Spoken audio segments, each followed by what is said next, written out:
खुद ही को कर बुलंद इतना कि हर तकदीर से पहले खुदा बंदे से खुद पूछे, बता तेरी रजा क्या है। Hi everyone, welcome to this amazing platform of physics Wallah. मेरा नाम है वजाहिद मास्टर और आज मैं आप सबके सामने लेके आ गया हूं क्लास 11th का फिजिक्स का एक और जबरदस्त chapter, that is Newton laws of motion, जिसमें मैं आपको बहुत अच्छे से inertia, Newton first law of motion, Newton second law of motion, Newton third law of motion, law of conservation of momentum, type of forces, friction के बारे में, turning on a level road, turning on a bent road के बारे में जबरदस्त तरीके से पढ़ाऊंगा। बिल्कुल आप जीरो से हीरो हो जाओगे। सारे पीवाईक्यू, सारे सीवाईक्यू, सारे न्यूमेरिकल, सारे बोर्ड के इंपॉर्टेंट क्वेश्चन सिर्फ इसी एक वीडियो में होंगे और पेपर यहीं से बनेगा। और जैसे कि आप सब जानते हो, पीडब्ल्यू इंडिया का बहुत बड़ा एजुकेशनल प्लेटफॉर्म है जहां बच्चे नीट, जेई, बोर्ड्स, यूपीएससी जैसे एग्जामों की तैयारी करते हैं और जहां टीचर दिल से पढ़ाते हैं और बच्चे अपने गोल्स अचीव करते हैं। तो चलिए शुरू करते हैं अपना एक और प्यारा chapter, that is Newton laws of motion. तो चलिए शुरू करते हैं एक और खूबसूरत, बहुत ही प्यारा, मेरे दिल से बहुत करीब ये चैप्टर है, that is Newton laws of motion, class 11th का। सर ये कौन है? ये वजाहिद मास्टर हैं भाई साहब। आज न्यूटन की तरह ऊपर से सेब गिरता हुआ नजर आ रहा है भाई साहब। अच्छा, ये रहा हमारा प्यारा chapter, that is Newton laws of motion. ठीक। अच्छा, बहुत सारे बच्चे मुझे ये बोलते हैं सर नोट्स कहां से मिलेंगे? तो मेरी जान, नोट्स आपको मिलेंगे पीडब्ल्यू के ऐप से, जिसका लिंक इसी वीडियो के नीचे दिया हुआ है। बट तब भी मैं अपने प्यारे प्यारे बच्चों को, बशीर को, नजीर को, मुदस्सिर को, रोहन को, करण को, सरदीप सिंह को यही सजेस्ट करता हूं कि प्लीज आप अपने नोट्स खुद से बनाएं। वही सबसे जबरदस्त नोट्स होते हैं और आपकी रिवीजन उससे ए क्लास हो जाएगी। ठीक, बढ़िया। सर अरे ये क्या हो गया है?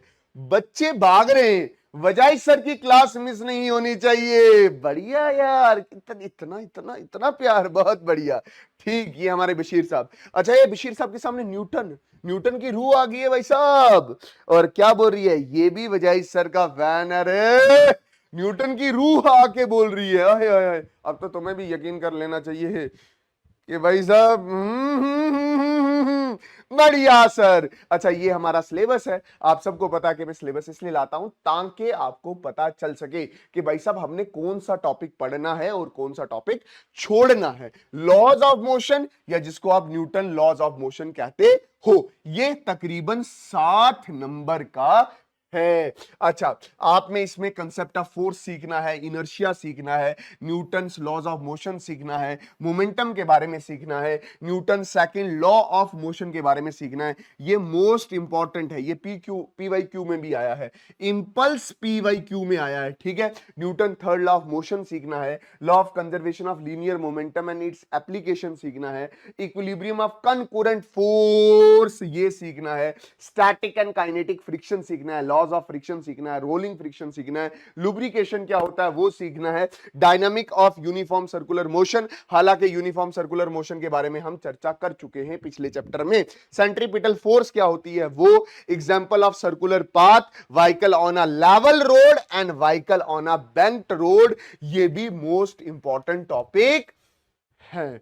कभी कभी अगर आपको कैसे लगे कि मास्टर ने कोई टॉपिक छोड़ दिया है सिलेबस में से, तो ये याद के रखना कि वो बहुत अनइंपॉर्टेंट टॉपिक है। अनइंपॉर्टेंट मतलब इतना इंपॉर्टेंट टॉपिक नहीं है जो एग्जामिनर आपसे एग्जाम में पूछे। बढ़िया है सर। हाँ सर, बढ़िया है। टॉपिक क्या पढ़ेंगे? इनर्शिया पढ़ेंगे, Newton first law of motion पढ़ेंगे, मोमेंटम पढ़ेंगे, Newton second law of motion पढ़ेंगे। अच्छा, इंपल्स पढ़ेंगे, Newton third law of motion पढ़ेंगे, law of conservation of linear momentum पढ़ेंगे, रिकॉइलिंग ऑफ गन पढ़ेंगे, रॉकेट प्रोपल्शन पढ़ेंगे, इक्विलिब्रियम ऑफ फोर्स पढ़ेंगे, फ्रिक्शन पढ़ेंगे, फ्रिक्शन का ग्राफ पढ़ेंगे। बढ़िया, एंगल ऑफ रिपोज पढ़ेंगे, सेंट्रीपिटल फोर्स पढ़ेंगे। हालांकि सेंट्रीपिटल फोर्स पिछले वाले चैप्टर में मैंने बहुत अच्छे से करवाई है। और ये वाला पीवाईक्यू भी है, ध्यान में रखना। ठीक है, maximum safe velocity on a level road and a bent road. बढ़िया है सर। सर सारा करवाओगे आज? हाँ मेरी जान, सारा ही करवाऊंगा। उससे पहले आपको पता है, मैं लेक्चर शुरू करने से पहले कुछ इंपॉर्टेंट चीजें आपको बोलता हूं, थोड़ा सा मोटिवेट करता हूं, क्योंकि बहुत सारा बच्चा एंजाइटी में है, फ्रस्ट्रेशन में है। अच्छा यार, अपने आप को अकेला ना मानो, मान के चलो कि दुनिया में अगर सब आपका साथ छोड़ देंगे, सब आपका साथ छोड़ देंगे, ये वजाइद मास्टर आपके पीछे खड़ा होगा। आई बात समझ? मैं जितना जितना मैं अपने से आपकी मदद कर सकता हूं, मैं उतना मदद करूंगा। ये मेरा आपसे प्रॉमिस है। बट आप भी मेरे से प्रॉमिस करो कि आप 3 चीजें पक्का करोगे। एक, हार्ड वर्क।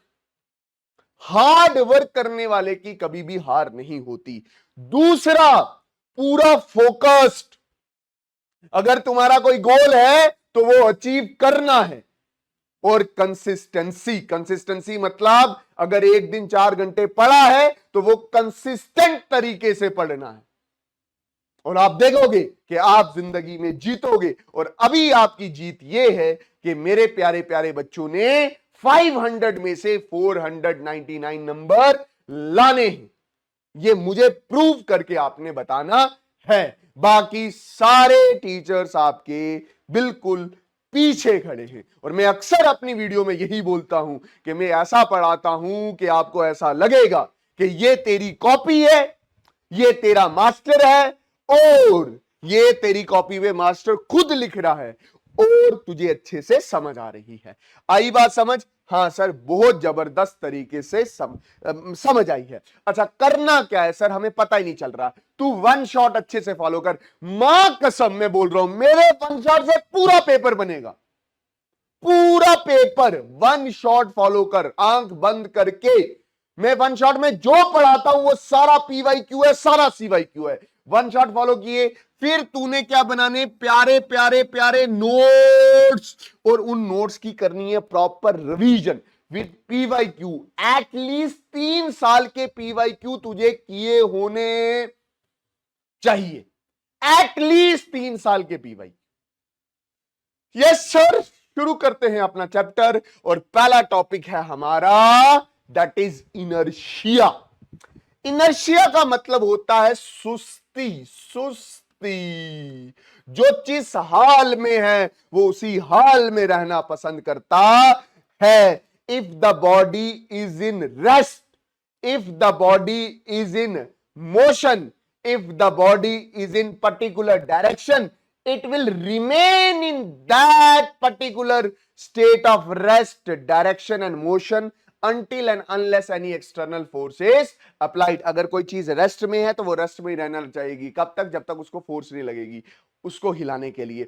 अच्छा, अगर कोई बॉडी किसी मोशन में है, जैसे अर्थ मोशन में है, वो उसका इनर्शिया है, तो वो कब तक मोशन में है? जब तक उसको कोई रोकने वाली फोर्स नहीं आएगी। अगर कोई चीज पर्टिकुलर डायरेक्शन में मूव कर रही है, जैसे हमारा अर्थ एक पर्टिकुलर डायरेक्शन में मूव कर रहा है सन के इर्द गिर्द, तो वो उसी पर्टिकुलर डायरेक्शन में मूव करता रहेगा जब तक बाहर से कोई एक्सटर्नल फोर्स नहीं आएगी। Inertia is the property of the object by virtue of which it will remain in rest, in motion, in a particular direction until and unless any external force is applied.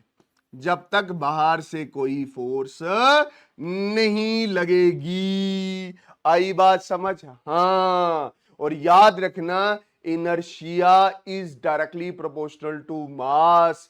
जिसका mass ज्यादा उसका inertia भी ज्यादा। जैसे मैं आपको ये बोल रहा हूं, मेरे पास एक छोटा सा स्टोन रेस्ट में है ना, और फिर मेरे पास एक बहुत बड़ा पहाड़ या माउंटेन कह लो, वो रेस्ट में है। किसको ज्यादा फोर्स लगेगी उसको अपनी जगह से हिलाने में? सर माउंटेन में, क्योंकि इसका मास ज्यादा है, तो mass is directly proportional to inertia. अभी मैं आपको इनर्शिया को जबरदस्त तरीके से समझा रहा हूं। मैं बोल रहा हूं इनर्शिया एक प्रॉपर्टी है ऑब्जेक्ट की जिसकी वजह से वो रेस्ट, मोशन या किसी पर्टिकुलर डायरेक्शन में ही रहता है जब तक उस पर कोई एक्सटर्नल फोर्स ना लगे। तो यहां से ही मुझे पता चलता है कि जो हमारा इनर्शिया है वो 3 प्रकार का है, 3 टाइप का है। जैसे इनर्शिया ऑफ रेस्ट, दूसरा इनर्शिया ऑफ मोशन एंड तीसरा इनर्शिया ऑफ डायरेक्शन। बहुत बढ़िया। अब मेरे पास क्या है, that is inertia of rest. आराम से सुनना। इनर्शिया ऑफ रेस्ट क्या होता है? It is the property of body by virtue of which it will remain in rest until and unless any external forces apply. मतलब कोई बॉडी अगर rest में है वो रेस्ट में ही रहेगी। कब तक? जब तक बाहर से कोई एक्सटर्नल फोर्स नहीं लगेगी। The property of object by which it will remain in rest until and unless any external force is applied। जैसे मेरे सामने पहाड़ है तो वो पहाड़ रेस्ट में ही रहेगा। कब तक? जब तक उसको बाहर से कोई फोर्स नहीं लगेगी ताकि वो मोशन में आ सके। ये हमारी क्या है? गाड़ी। ये हमारी गड्डी है, गाड़ी है। इसमें हमारे मौलवी साहब ये खड़े हैं, ठीक है। या आप ऐसे भी बोल सकते हो कि हमारे बशीर साहब ये खड़े हैं, ठीक। अभी रेस्ट में है, गाड़ी भी रेस्ट में है, बशीर साहब भी रेस्ट में है। मैं बोल रहा हूं अचानक से गाड़ी चली, टक टक टक, टायर चले, इसका ये वाला सरफेस चला, नीचे वाला सरफेस चला।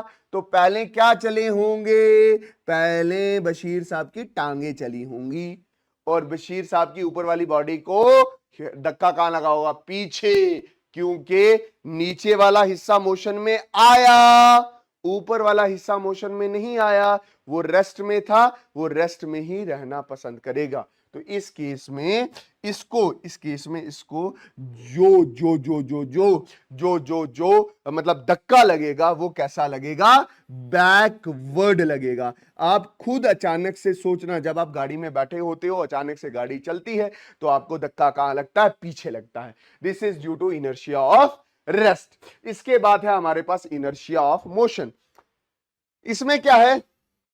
The property of the object by virtue of which it will remain in motion until and unless any external force is applied। ये वो प्रॉपर्टी है ऑब्जेक्ट की जिसकी वजह से ऑब्जेक्ट मोशन में ही रहता है जब तक उसको कोई रोकने वाला ना आए। मान के चलो ये गाड़ी पहले से ही चल रही थी और बशीर साहब ने अपने आप को सीधा कर लिया था और मजे से बशीर साहब ऐसे चल रहे थे, ठीक है। अचानक से गाड़ी रुकी तो पहले नीचे वाला फ्लोर रुका, टायर रुके होंगे, फिर नीचे वाला फ्लोर रुका होगा और फिर बशीर साहब की टांगे रुकी होंगी। टांगे रुकी, ऊपर वाली बॉडी तो मोशन में थी तो वो आगे ही जाने की कोशिश करेगी। तो इसको धक्का कहां लगेगा मेरी जान? इसको धक्का लगेगा फॉरवर्ड। बहुत बढ़िया। ये फॉरवर्ड धक्का लगता है। जैसे अचानक से गाड़ी रुके तो आप कहां जाते हो? आगे की तरफ। जैसे आप ड्राइवर होता है, अचानक से धक्का लगे, अचानक से वो रुके तो वो निकल के कहां आता है? बाहर, आगे वाले शीशे से बाहर आता है। एक बार मेरा दोस्त था, वो हाई स्पीड में चला रहा था दम, ठीक है। उसकी टक्कर हुई पेड़ के साथ। तो पेड़ के साथ आया ना, वो ड्राइवर वाली सीट से उठ के ना शीशे से बाहर आया था। क्यों?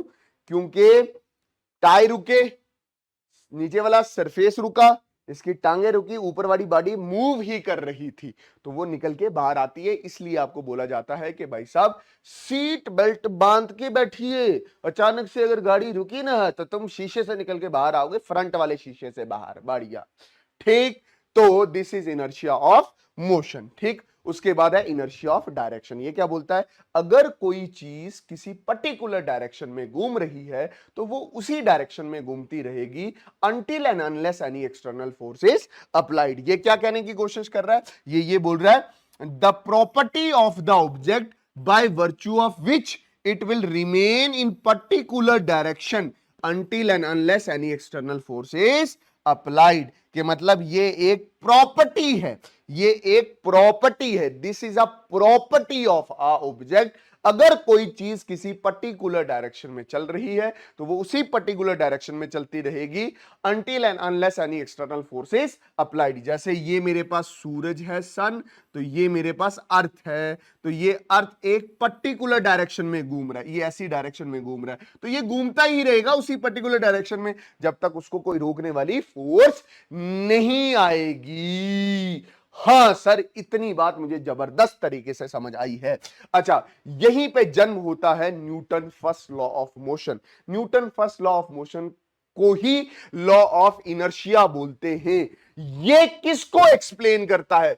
It explain the inertia, it explain the inertia. ये इनर्शिया को ही एक्सप्लेन करता है। ये किसको एक्सप्लेन करता है? इनर्शिया को ही एक्सप्लेन करता है। सर जो पिछला इनर्शिया पढ़े आप वही Newton first law of motion है? हाँ मेरी जान, वही Newton first law of motion है। इसलिए मैंने सेम ही लिखा है कि भाई साहब Newton first law of motion explain the inertia. और आप जानते हो कि inertia is the property of object by virtue of which it remain in rest, motion or any particular direction until and unless any external force is applied। मतलब बाहर से कोई force ना लग रही हो। देखो ये पेंसिल मैंने टेबल पे रख रखी है, ये ऐसी ही पड़ी रहेगी कब तक? बहुत देर तक, तक कयामत तक, जब तक कोई इसको उठाने के लिए ना आए। बढ़िया है। आज का हम जिम जाना भी शुरू किया है, थोड़ा पतला दिखेगा, स्लिम दिखेगा, बाल अच्छा दिखेगा, है नहीं? चश्मा पहनेगा, ठीक है। बड़ा मन है यार फेमस टीचर बनने का, हमको दुआ करना।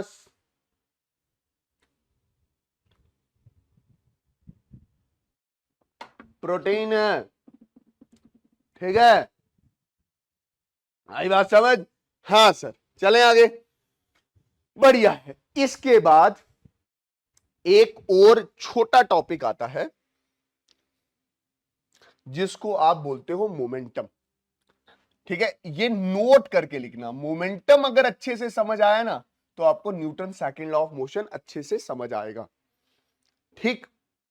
मैं मोमेंटम से पहले आपको एक एग्जांपल देना चाहता हूं। मैं बोल रहा हूं अगर कोई चीज 2 मीटर पर सेकंड से चल रही है, या मैं आपको बोल रहा हूं कि अगर कोई चीज 1 मीटर पर सेकंड से चल रही है और एक चीज 100 मीटर पर सेकंड से चल रही है, तो आसानी से कौन सी रुक जाएगी? अभी कमेंट सेक्शन 1 सेकंड के लिए नहीं, 10 सेकंड के लिए बताओ कमेंट सेक्शन में। 1 2 3 4 5 6 7 8 9 10। मैक्सिमम बच्चों ने ये लिखा है कि सर आसानी से 1 मीटर पर सेकंड वाली चीज रुक जाएगी। अब वहीं मैं आपको एक और एग्जांपल दे रहा हूं। मैं बोल रहा हूं 1 ग्राम वाली चीज एक चल रही है और दूसरी 1000 केजी वाली चीज चल रही है, तो आसानी से कौन सी रुक जाएगी? आसानी से कौन सी रुक जाएगी? मैं दोबारा 10 सेकंड दे रहा हूं आपको। 1 2 3 4 5 6 7 8 9 10 हो गए। मैक्सिमम बच्चों ने कमेंट सेक्शन में पता क्या लिखा है? 1 ग्राम वाली चीज। आई बात समझ? ये आसानी से रुकेगी इन दोनों में से, ये आसानी से रुकेगी। अब मैं वही चीज बोलूं, मैं बोल रहा हूं अगर 1 मीटर पर सेकंड से कोई ट्रेन हुई, क्या रोक पाओगे? Never sir, never never. अच्छा, और अगर 1 ग्राम से चलने वाली 100 मीटर पर सेकंड से बुलेट हुई, क्या रोक पाओगे? नो। मतलब आप किसी भी चीज को रोक सकते हो, तो आपको 2 चीजों के बारे में पता होना चाहिए। एक, उसके मास के बारे में पता होना चाहिए और एक उसके वेलोसिटी के बारे में पता होना चाहिए। ये मास और वेलोसिटी दोनों आपको बताएगा कि बॉडी के अंदर कितना क्वांटिटी ऑफ मोशन है। आपको क्वांटिटी ऑफ मोशन का पता चल गया तो आपको अंदाजा हो जाएगा कि भाई साहब मैं किस चीज को रोक सकता हूं, उसके अंदर कितना मोशन है अंदाजा हो जाएगा कि मैं किसको रोक सकूंगा। जिसमें क्वांटिटी ऑफ मोशन कम है तो कम फोर्स से रोक लूंगा, जिसमें क्वांटिटी ऑफ मोशन ज्यादा है तो ज्यादा फोर्स लगानी पड़ेगी रोकने के लिए। इसलिए जो मोमेंटम होता है ये क्या देता है, क्वांटिटी ऑफ मोशन, और इसमें प्रोडक्ट होता है किसका, मास और वेलोसिटी का, और ये वेक्टर वेक्टर क्वांटिटी है। तो मोमेंटम को कैसे लिखते हैं, मास इनटू वेलोसिटी, ये वेक्टर क्वांटिटी है। अगर यूनिट लिखोगे तो कैसे लिखोगे, मास की यूनिट होती है केजी और वेलोसिटी की होती है मीटर पर सेकंड। कभी कभी कभी कभी ऐसे पूछ लेता है final momentum, final momentum mass into final velocity. कभी कभी पूछ लेता है इनिशियल मोमेंटम, मास इनटू इनिशियल वेलोसिटी। कभी कभी बोल लेता है change in momentum, change in momentum, final momentum minus initial momentum. Final momentum क्या है, that is mass into final velocity minus mass into initial velocity. ऐसे भी बोल सकता है। बढ़िया है, बढ़िया है, बढ़िया है, बहुत अच्छे से समझ आया। ठीक, इसके बाद हमारे पास आता है that is Newton second law of motion. हमें Newton second law of motion क्या देता है, Newton second law of motion हमें मैग्नीट्यूड ऑफ फोर्स देखता है। ये एक्सप्लेन करता है, ये एक्सप्लेन करता है किसको, फोर्स को एक्सप्लेन करता है। किसको एक्सप्लेन करता है, फोर्स को एक्सप्लेन करता है। बहुत बढ़िया सर, मजा आ गया। और ये फोर्स का फॉर्मूला भी देता है। इन सब चीजों का आपने ध्यान में रखना है। ये कहता क्या है कि भाई साहब the rate of change of momentum is force. बचपन में हम नहीं बोलते थे force push pull, push pull, push pull is force ना। फोर्स क्या है, that is rate of change of momentum. कैसा rate of change of momentum, इधर देखना, ये फोर्स है। रेट मतलब टाइम से डिवाइड करना, चेंज इन टाइम, और rate of change of momentum, time से डिवाइड किया, रेट हो गया। Rate of change of momentum is force. ये हमारे पास क्या है, दैट इज फोर्स का फॉर्मूला। ठीक है, ये जो डेल्टा लिखा हुआ है ना, ये डेल्टा है बड़ा चेंज, बड़ा चेंज, बड़ा चेंज, ये चीज ध्यान में रखना। ठीक, इसको आप ऐसे भी लिख सकते हो, फोर्स इज इक्वल टू छोटा चेंज इन मोमेंटम अपॉन छोटा चेंज इन टाइम। ये जो डी है ये छोटू चेंज है, ये ध्यान में रख लेना। आई बात समझ, हां सर, बहुत जबरदस्त तरीके से हमें चीजें समझ आ रही हैं। अब देख फोर्स को कैसे लिखेगा, F is equal to D, P मतलब M into V D T, है ना। P का मतलब क्या होता है, P is equal to M V, P is equal to M V. P की जगह आप लिखोगे M V upon upon dt, upon dt। इतनी बात समझ आ गई है, हां सर, जबरदस्त तरीके से समझ आ गई है। अब यहां पे अगर आप ध्यान से देखो, d upon D T differentiation है, तो यहां पे डिफ्रेंसिएशन का एक रूल यूज होगा। क्या होगा, d अपॉन डी टी, इसको बोलते हैं uv। इसमें क्या होगा, इसमें ये होगा, एक को छोड़ दिया, एक को डिफ्रेंशिएट किया, प्लस जिसको छोड़ दिया था उसको डिफ्रेंशिएट किया, और जिसको पहले डिफरेंशिएट किया था उसको छोड़ दिया। जैसे मैं बोल रहा हूं कि मैं जो u को छोड़ रहा हूं, जैसे ये u को छोड़ दिया, v को डिफरेंशिएट किया, प्लस v को छोड़ दिया और u को डिफरेंशिएट किया। अगर आपको इस फॉर्मूले के बारे में पता नहीं था तो ये आपके दिमाग में होना चाहिए। बढ़िया है, बहुत बढ़िया है। थोड़ा आगे चले, हाँ सर आगे चलो। देखो इधर, मैंने अभी आपको क्या बोला कि भाई साहब फोर्स क्या होता है, that is D upon D T, और ये क्या है, एम वी। यूवी रूल लगेगा।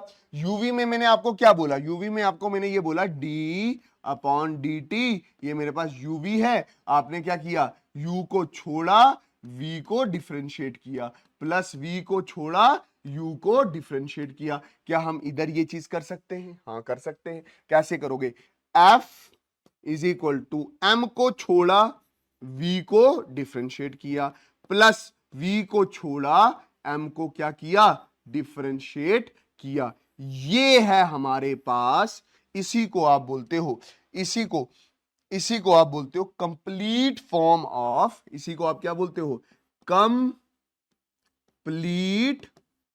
Form of Newton second law of motion. ये कंप्लीट फॉर्म है। सर हमने तो कुछ और पढ़ रखा है, वो भी निकालेंगे। ठीक है, ये कंप्लीट फॉर्म है। अब देख, अक्सर, क्या बोल रहा हूं, अक्सर, अक्सर, बड़े हो गए हो ना, अक्सर चेंज इन मास नहीं होता। मैं बोल रहा हूं अक्सर, अक्सर जब किसी पे फोर्स लगती है तो चेंज इन मास नहीं होता, मतलब चेंज, मास नहीं बदलता, मतलब डीएम नहीं बदलता। चेंज इन मास नहीं बदलता मतलब जीरो, मतलब initial final mass minus initial mass किसके बराबर है, जीरो। तो final mass is equal to initial mass. ठीक है, अक्सर ऐसा होता है कि जिस बॉडी पे फोर्स लग रही होती है उसका मास नहीं बदलता, अक्सर बोल रहा हूं। तो ये चेंज इन मास क्या हो जाएगा, जीरो। तो ये पूरा क्या हो जाएगा, जीरो। तो आप पे फोर्स क्या होगी, force is equal to M D V upon D T, और ये बगल में होगा जीरो। अच्छा, डीवी अपॉन डी टी क्या होता है, देखना इधर, dv अपॉन dt किसके बराबर है, a के बराबर है ना। वेलोसिटी अपॉन टाइम a के बराबर है, तो फोर्स किसके बराबर आ गई, तो force is equal to mass into acceleration. ये फॉर्मूला आपने 9th में भी पढ़ा है कि फादर is equal to M A. Generally ये फॉर्मूला लिखा जाता है, बट जो कंप्लीट फॉर्मूला है वो ये ऊपर वाला फॉर्मूला है, ये वाला कंप्लीट फॉर्मूला कौन सा है, Newton second law of motion का कंप्लीट फॉर्मूला क्या है, F is equal to M D V upon D T plus V D M upon D T. ये कंप्लीट फॉर्मूला है, ये आप दिमाग में रखोगे। अक्सर आप क्या यूज करते हो, force is a product of mass and acceleration. Force is a product of mass and acceleration. हम कुछ यूनिट्स की बात कर लेते हैं। फोर्स की एसआई यूनिट क्या होती है, जैसे ये एफ है, ये लिखा मैंने एम ए। मास की क्या यूनिट, केजी। एक्सेलरेशन की क्या यूनिट होती है, मीटर पर सेकंड स्क्वायर, यही होती है।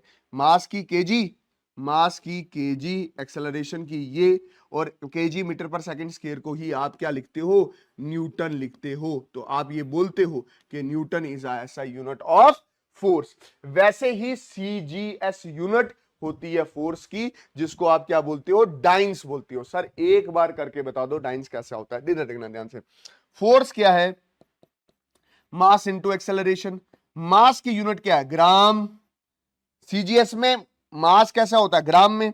और एक्सेलरेशन क्या होगा, एक्सेलरेशन होगा सेंटीमीटर पर सेकंड स्क्वायर, और इसी को आप क्या बोलते हो, डाइंस बोलते हो। ठीक है, और एक न्यूटन 1,00,000 डाइन के बराबर है। मैं अपनी वाइफ को 1 न्यूटन बोलता हूं क्योंकि वो 1,00,000 डाइन्स के बराबर है। तो इसको और कैसे लिख सकते हो, 1 newton is equal to 10⁵ dyne. मां कसम, बहुत प्यारे तरीके से मैंने बताया, देख ले, ये आपको दिख रहा होगा, बहुत प्यारे से बताया मास्टर ने, बहुत प्यारे से, याद कर ले, याद कर ले, याद कर ले, पेपर में आएगा। ठीक है, बढ़िया है। हाँ, व्हाट इज 1 न्यूटन, क्या होता है 1 न्यूटन, बता।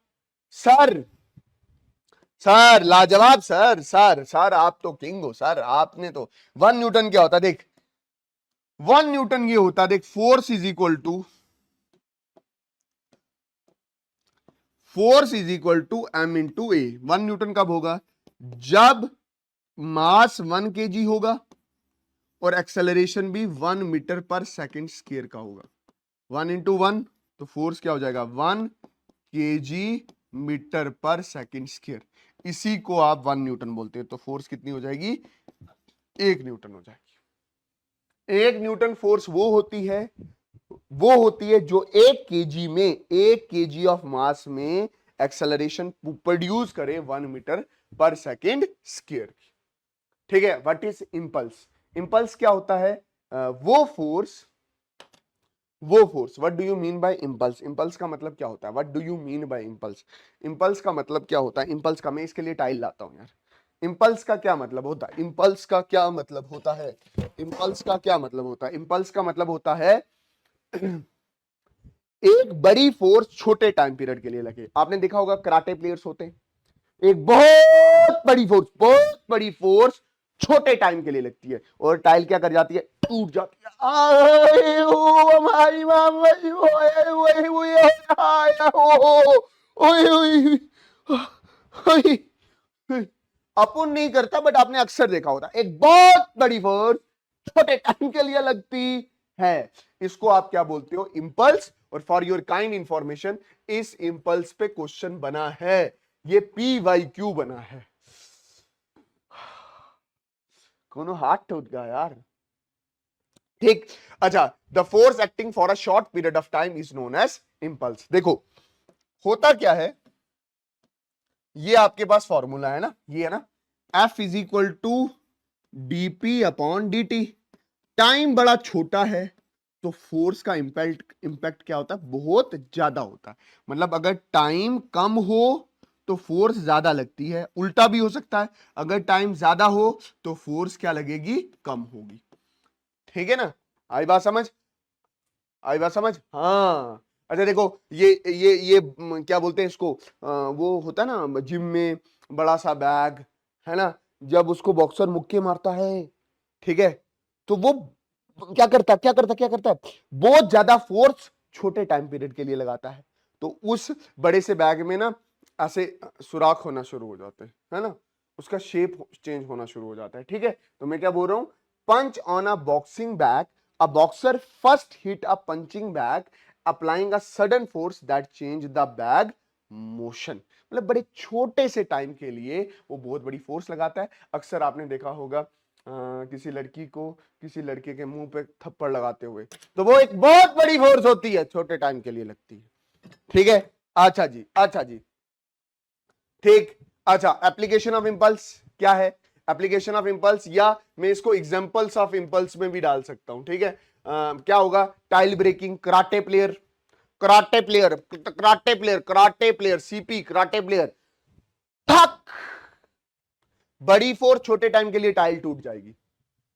कैचिंग ऑफ बॉल, कोई बॉल कैच कर रहा होगा, ठीक है, आपने देखा फील्डर बॉल कैच करता है, वो कैसे कैच करता है? इधर देखो, बॉल आ रहा होता है ये, तो वो अपने हाथ को क्या करता है? पीछे लाता है। ठीक है, इधर देखना, ये कराटे प्लेयर टाइम कम, फोर्स ज्यादा लगती है, टाइल टूट जाती है। कैच करते हुए हाथ पीछे लाता है, हाथ पीछे लाने तो टाइम ऑफ टचिंग क्या हो जाता है? टाइम ऑफ टचिंग बढ़ जाता है, और फोर्स कैसे लगती है? कम लगती है हाथों को। जंपिंग फ्रॉम हाई बिल्डिंग,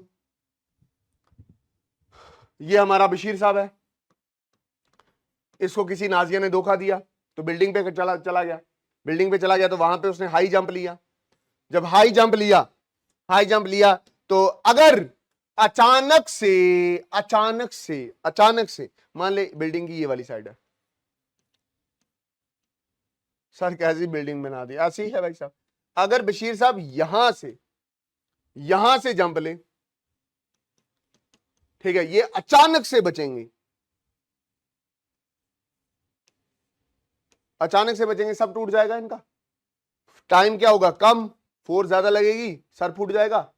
इसलिए नीचे क्या लगते हैं? सोफा रखते हैं या कोई गद्दा रखते हैं। जैसे ही इस पे बजेगा तो ये गद्दा अंदर तक धस जाएगा, जिसकी वजह से टाइम क्या होगा? कम। टाइम ज्यादा हो जाएगा और फोर्स क्या लगेगी? इसको कम लग जाएगी, और ये बेचारा एक खतरनाक एक्सीडेंट से या खतरनाक सुसाइड से बच जाएगा। बढ़िया है। अच्छा, इसके बाद है, इसके बाद एक और टॉपिक है, फिर हम इस पे आएंगे। न्यूटन थर्ड के बाद में एक और टॉपिक छोटा सा मुझे याद आ गया है, बाद में स्किप हो सकता है, तो इसलिए अभी ही करवा देते हैं। That is equilibrium, that is equilibrium, equilibrium, equilibrium क्या होता है? इक्विलिब्रियम क्या होता है? When the body is said to be in equilibrium। एक बॉडी को हम कब बोलते हैं इक्विलिब्रियम में है? when F net is equal to 0 on that body। कि हम कब बोलते हैं किसी भी बॉडी, कोई भी बॉडी इक्विलिब्रियम पे है? कब? जब उस पे एफ नेट 0 हो जाए। जैसे फॉर एग्जांपल मैं बोल रहा हूं ये कोई हमारी बॉडी है, ठीक है, एम मास की, यहां से इधर फोर्स लगी, F1 लगा 10 न्यूटन का, और यहां से इधर फोर्स लगी, F2 लगा 10 न्यूटन का, तो एफ नेट क्या हो जाएगा? एफ नेट क्या हो जाएगा? F net is equal to F1 plus F2। F1 देखो तो नेगेटिव में लग रहा है, -10 लग रहा है, तो -10, F2 +10, तो 10 ही लिख सकते हैं, तो ये कितना हो जाएगा? 0। तो ये बॉडी किस में है? इक्विलिब्रियम में। जब कभी भी किसी भी बॉडी के ऊपर नेट फोर्स 0 हो तो हम बोलते हैं कि वो बॉडी किस में है? इक्विलिब्रियम में। Newton third law of motion, Newton third law of motion क्या बोलता है? Every action there is equal and opposite reaction. हर एक्शन का इक्वल एंड अपोजिट क्या होता है? रिएक्शन होता है। जैसे फॉर एग्जांपल हर हर हर एक्शन का, जैसे फॉर एग्जांपल ये मेरे पास मेरी ब्यूटी क्वीन है,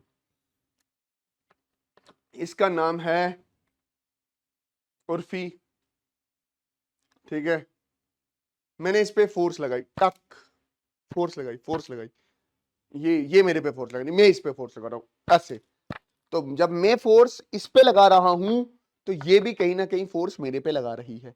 every action there is equal and opposite reaction. मैंने इस पे फोर्स लगाई तो कहीं ना कहीं इसको तो लगी बट मुझे भी लगी है, that is action and reaction. मैं क्या बोल रहा हूं? Every action there is equal and opposite reaction. इसी को आप क्या बोलते हो? Newton third law of motion. जैसे हमारे पास एग्जांपल है, एग्जांपल में बर्ड्स फ्लाइंग है, तो ये क्या करते हैं? नीचे पर करते हैं ना ऐसे, पंछी बड़ू गमेगे घोंके का कंग खे, तो ये क्या होगा? ये होगा एक्शन, और फिर ये नेट में कहां जाते हैं? ऊपर, तो वो इसका क्या हो जाएगा? रिएक्शन।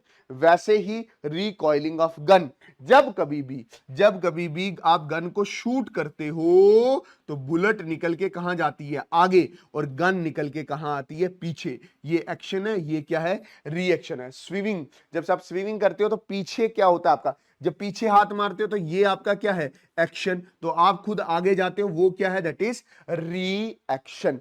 उसी तरह से और भी बहुत सारी एग्जांपल हैं, जैसे सबसे खतरनाक एग्जांपल हमारे पास आती है रॉकेट, क्या आती है? Rocket propulsion. इसमें क्या होगा? ये हमारा कोनो रॉकेट है, क्या है? रॉकेट है, तो इसका मलबा यहां से नीचे आएगा, that is known as action, और ये खुद निकल के ऊपर जाएगा, जिसको आप क्या बोलते हो? रिएक्शन। पहले इसमें ना बहुत बड़ी डेरिवेशन होती थी, अब डेरिवेशन ही है, ठीक है, बढ़िया है। चलिए सर, मजा आ रहा है सर आपकी क्लास में। अब क्या है? Law of conservation of momentum, ठीक, law of conservation of momentum. इसके दो हिस्से हैं, एक फॉर वन बॉडी सिस्टम, एक बॉडी सिस्टम के लिए, ठीक है। Law of conservation of momentum क्या कहता है? वो ये बोलता है, कंजर्वेशन का मतलब होता है बच जाना, मतलब जितना पहले था उतना बाद में है। जैसे मैं बहुत कंजर्वेटिव हूं, मां कसम में इतने पैसे नहीं खर्चता, कभी नहीं खर्चता, ऐसे नहीं सका मैं ऐसे फालतू के पैसे नहीं खर्चता, बड़ी मेहनत लगती है भाई साहब, ठीक है ना। तो मैं बड़ा कंजर्वेटिव हूं, मतलब जितना पैसा मेरे पास पहले था उतना बाद में है, पहले 10 था बाद में भी 10 है। Law of conservation of momentum क्या कहता है? बोलता है जितना मोमेंटम पहले होगा उतना मोमेंटम बाद में होगा, अगर बाहर से कोई फोर्स ना लगे। बोलता है if any external force is equal to 0 then initial and final momentum is equal to, then initial and final momentum are equal. जैसे मैंने आपको ये बोला, F is equal to change in momentum upon change in time. बाहर से force क्या है? 0। बाहर से फोर्स क्या? एक्सटर्नल फोर्स 0 है, तो ये मैंने लिखा change in momentum upon change in time. 0 को इससे मल्टीप्लाई किया, 0 into change in time is equal to change in momentum, ये 0 के बराबर। 0 is equal to change in momentum, मतलब आपका चेंज इन मोमेंटम किसके बराबर हुआ? 0 के बराबर हुआ। चेंज इन मोमेंटम मतलब final momentum minus initial momentum is equal to 0, ये उधर चला जाएगा, तो final momentum is equal to initial momentum.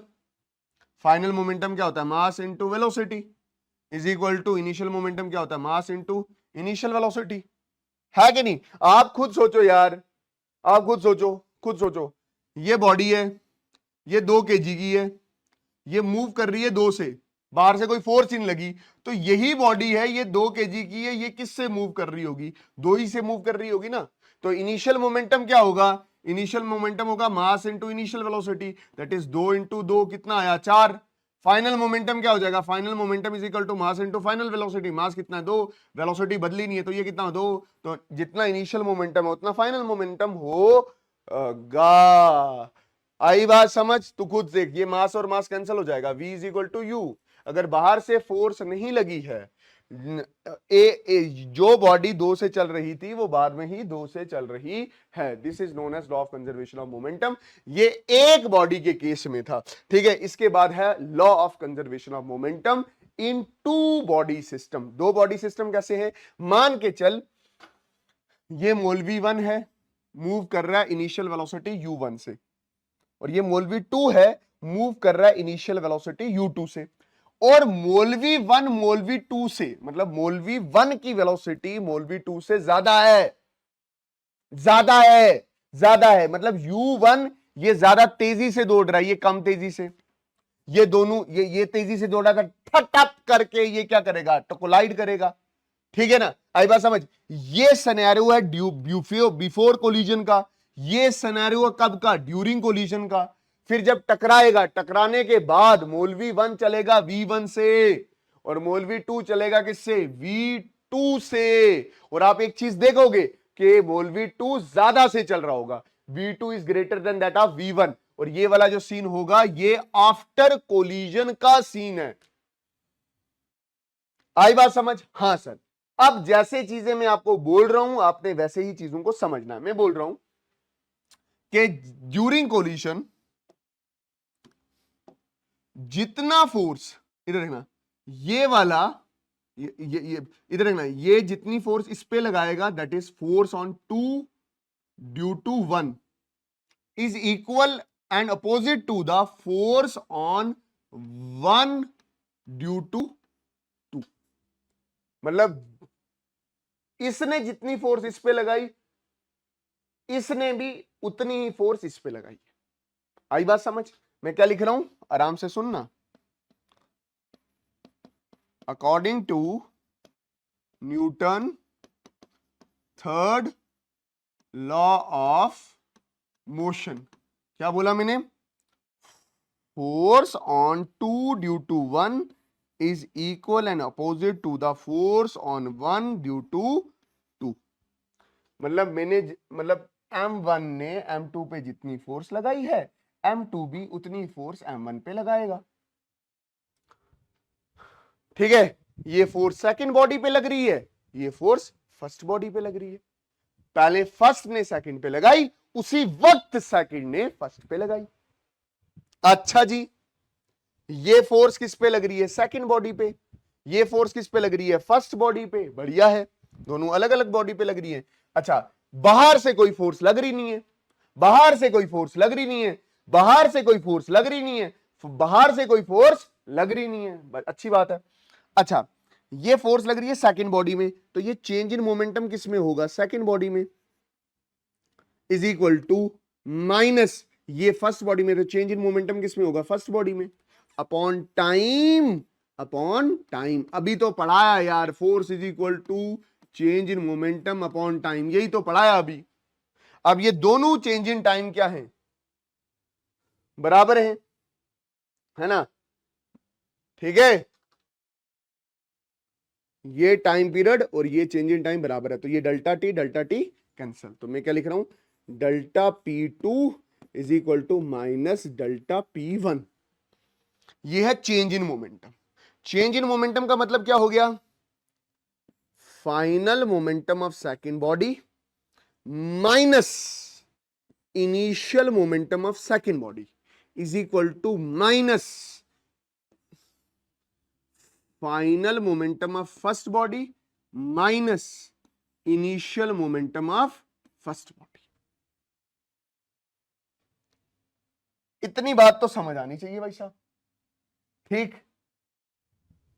Final momentum of second body, final तो ये है, final momentum of second body कितना होगा, m2 v2। Initial momentum of second body, initial momentum of second body m2 u2। ये चीज आपको ध्यान में रखनी है। Final momentum of first body, final momentum of first body, final momentum of first body, first body क्या होगा, m1 v1। Initial momentum of first body, initial momentum of first body m1 u1। बढ़िया है, अब तो आपके सामने फॉर्मूले सारे लिख दिए। मैं बोल रहा हूं कोई बहुत बड़ा गधा होगा जो ये चीज समझ नहीं पाया, बहुत बड़ा। Final momentum of second body m2 v2 minus initial momentum of second body, initial momentum of second body, initial momentum of second body m2 u2 is equal to minus final momentum of first body m1 v1 minus initial momentum of first body m1 u1, m2 v2 minus m2 u2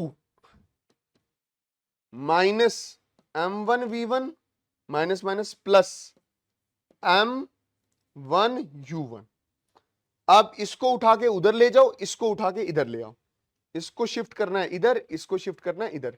तो ये क्या हुआ, m2 v2 plus m1 v1 is equal to m1 u1, ऐसे ही है, ये इधर आ जाएगा तो प्लस m2 u2। आई बात समझ? हाँ। इसको और कैसे लिख सकते हो, जैसे फॉर एग्जांपल मैं लिख रहा हूं x is equal to Y, तो आप y is equal to X भी लिख सकते हो ना। जैसे अभी क्या लिखा है, x is equal to Y, तो आप y is equal to X भी तो लिख सकते हो। तो कैसे लिखोगे, m1 u1 plus m2 u2 is equal to m1 v1 plus m2 v2। अब ये v क्या है, v फाइनल है, तो ये क्या है, फाइनल मोमेंटम दोनों बॉडी का, और ये क्या है, इनिशियल मोमेंटम किसका, दोनों बॉडी का, और दोनों क्या है, बराबर है।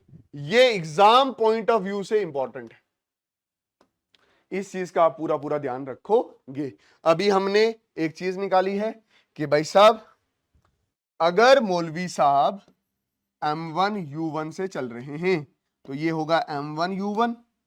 अगर मौलवी साहब u2 से चल रहे हैं प्लस m2 u2, रास्ते में दोनों मौलवी साहब टकरा गए और मौलवी 1 बाद में चलने लगा v1 से और मौलवी 2 चलने लगे बाद में v2 से, तो m1 u1 plus m2 u2 is equal to m1 v1 plus m2 v2। बहुत बढ़िया, इसी को आप law of conservation of momentum बोलते हो। इसकी दो एप्लीकेशन है, दो नहीं एक ही एप्लीकेशन है जो अच्छे से डिस्कस होती है, that is recoiling of gun. ठीक है, ये में रिकॉइलिंग ऑफ गन क्या है, that is application of law of conservation of momentum. देखो ये गन है,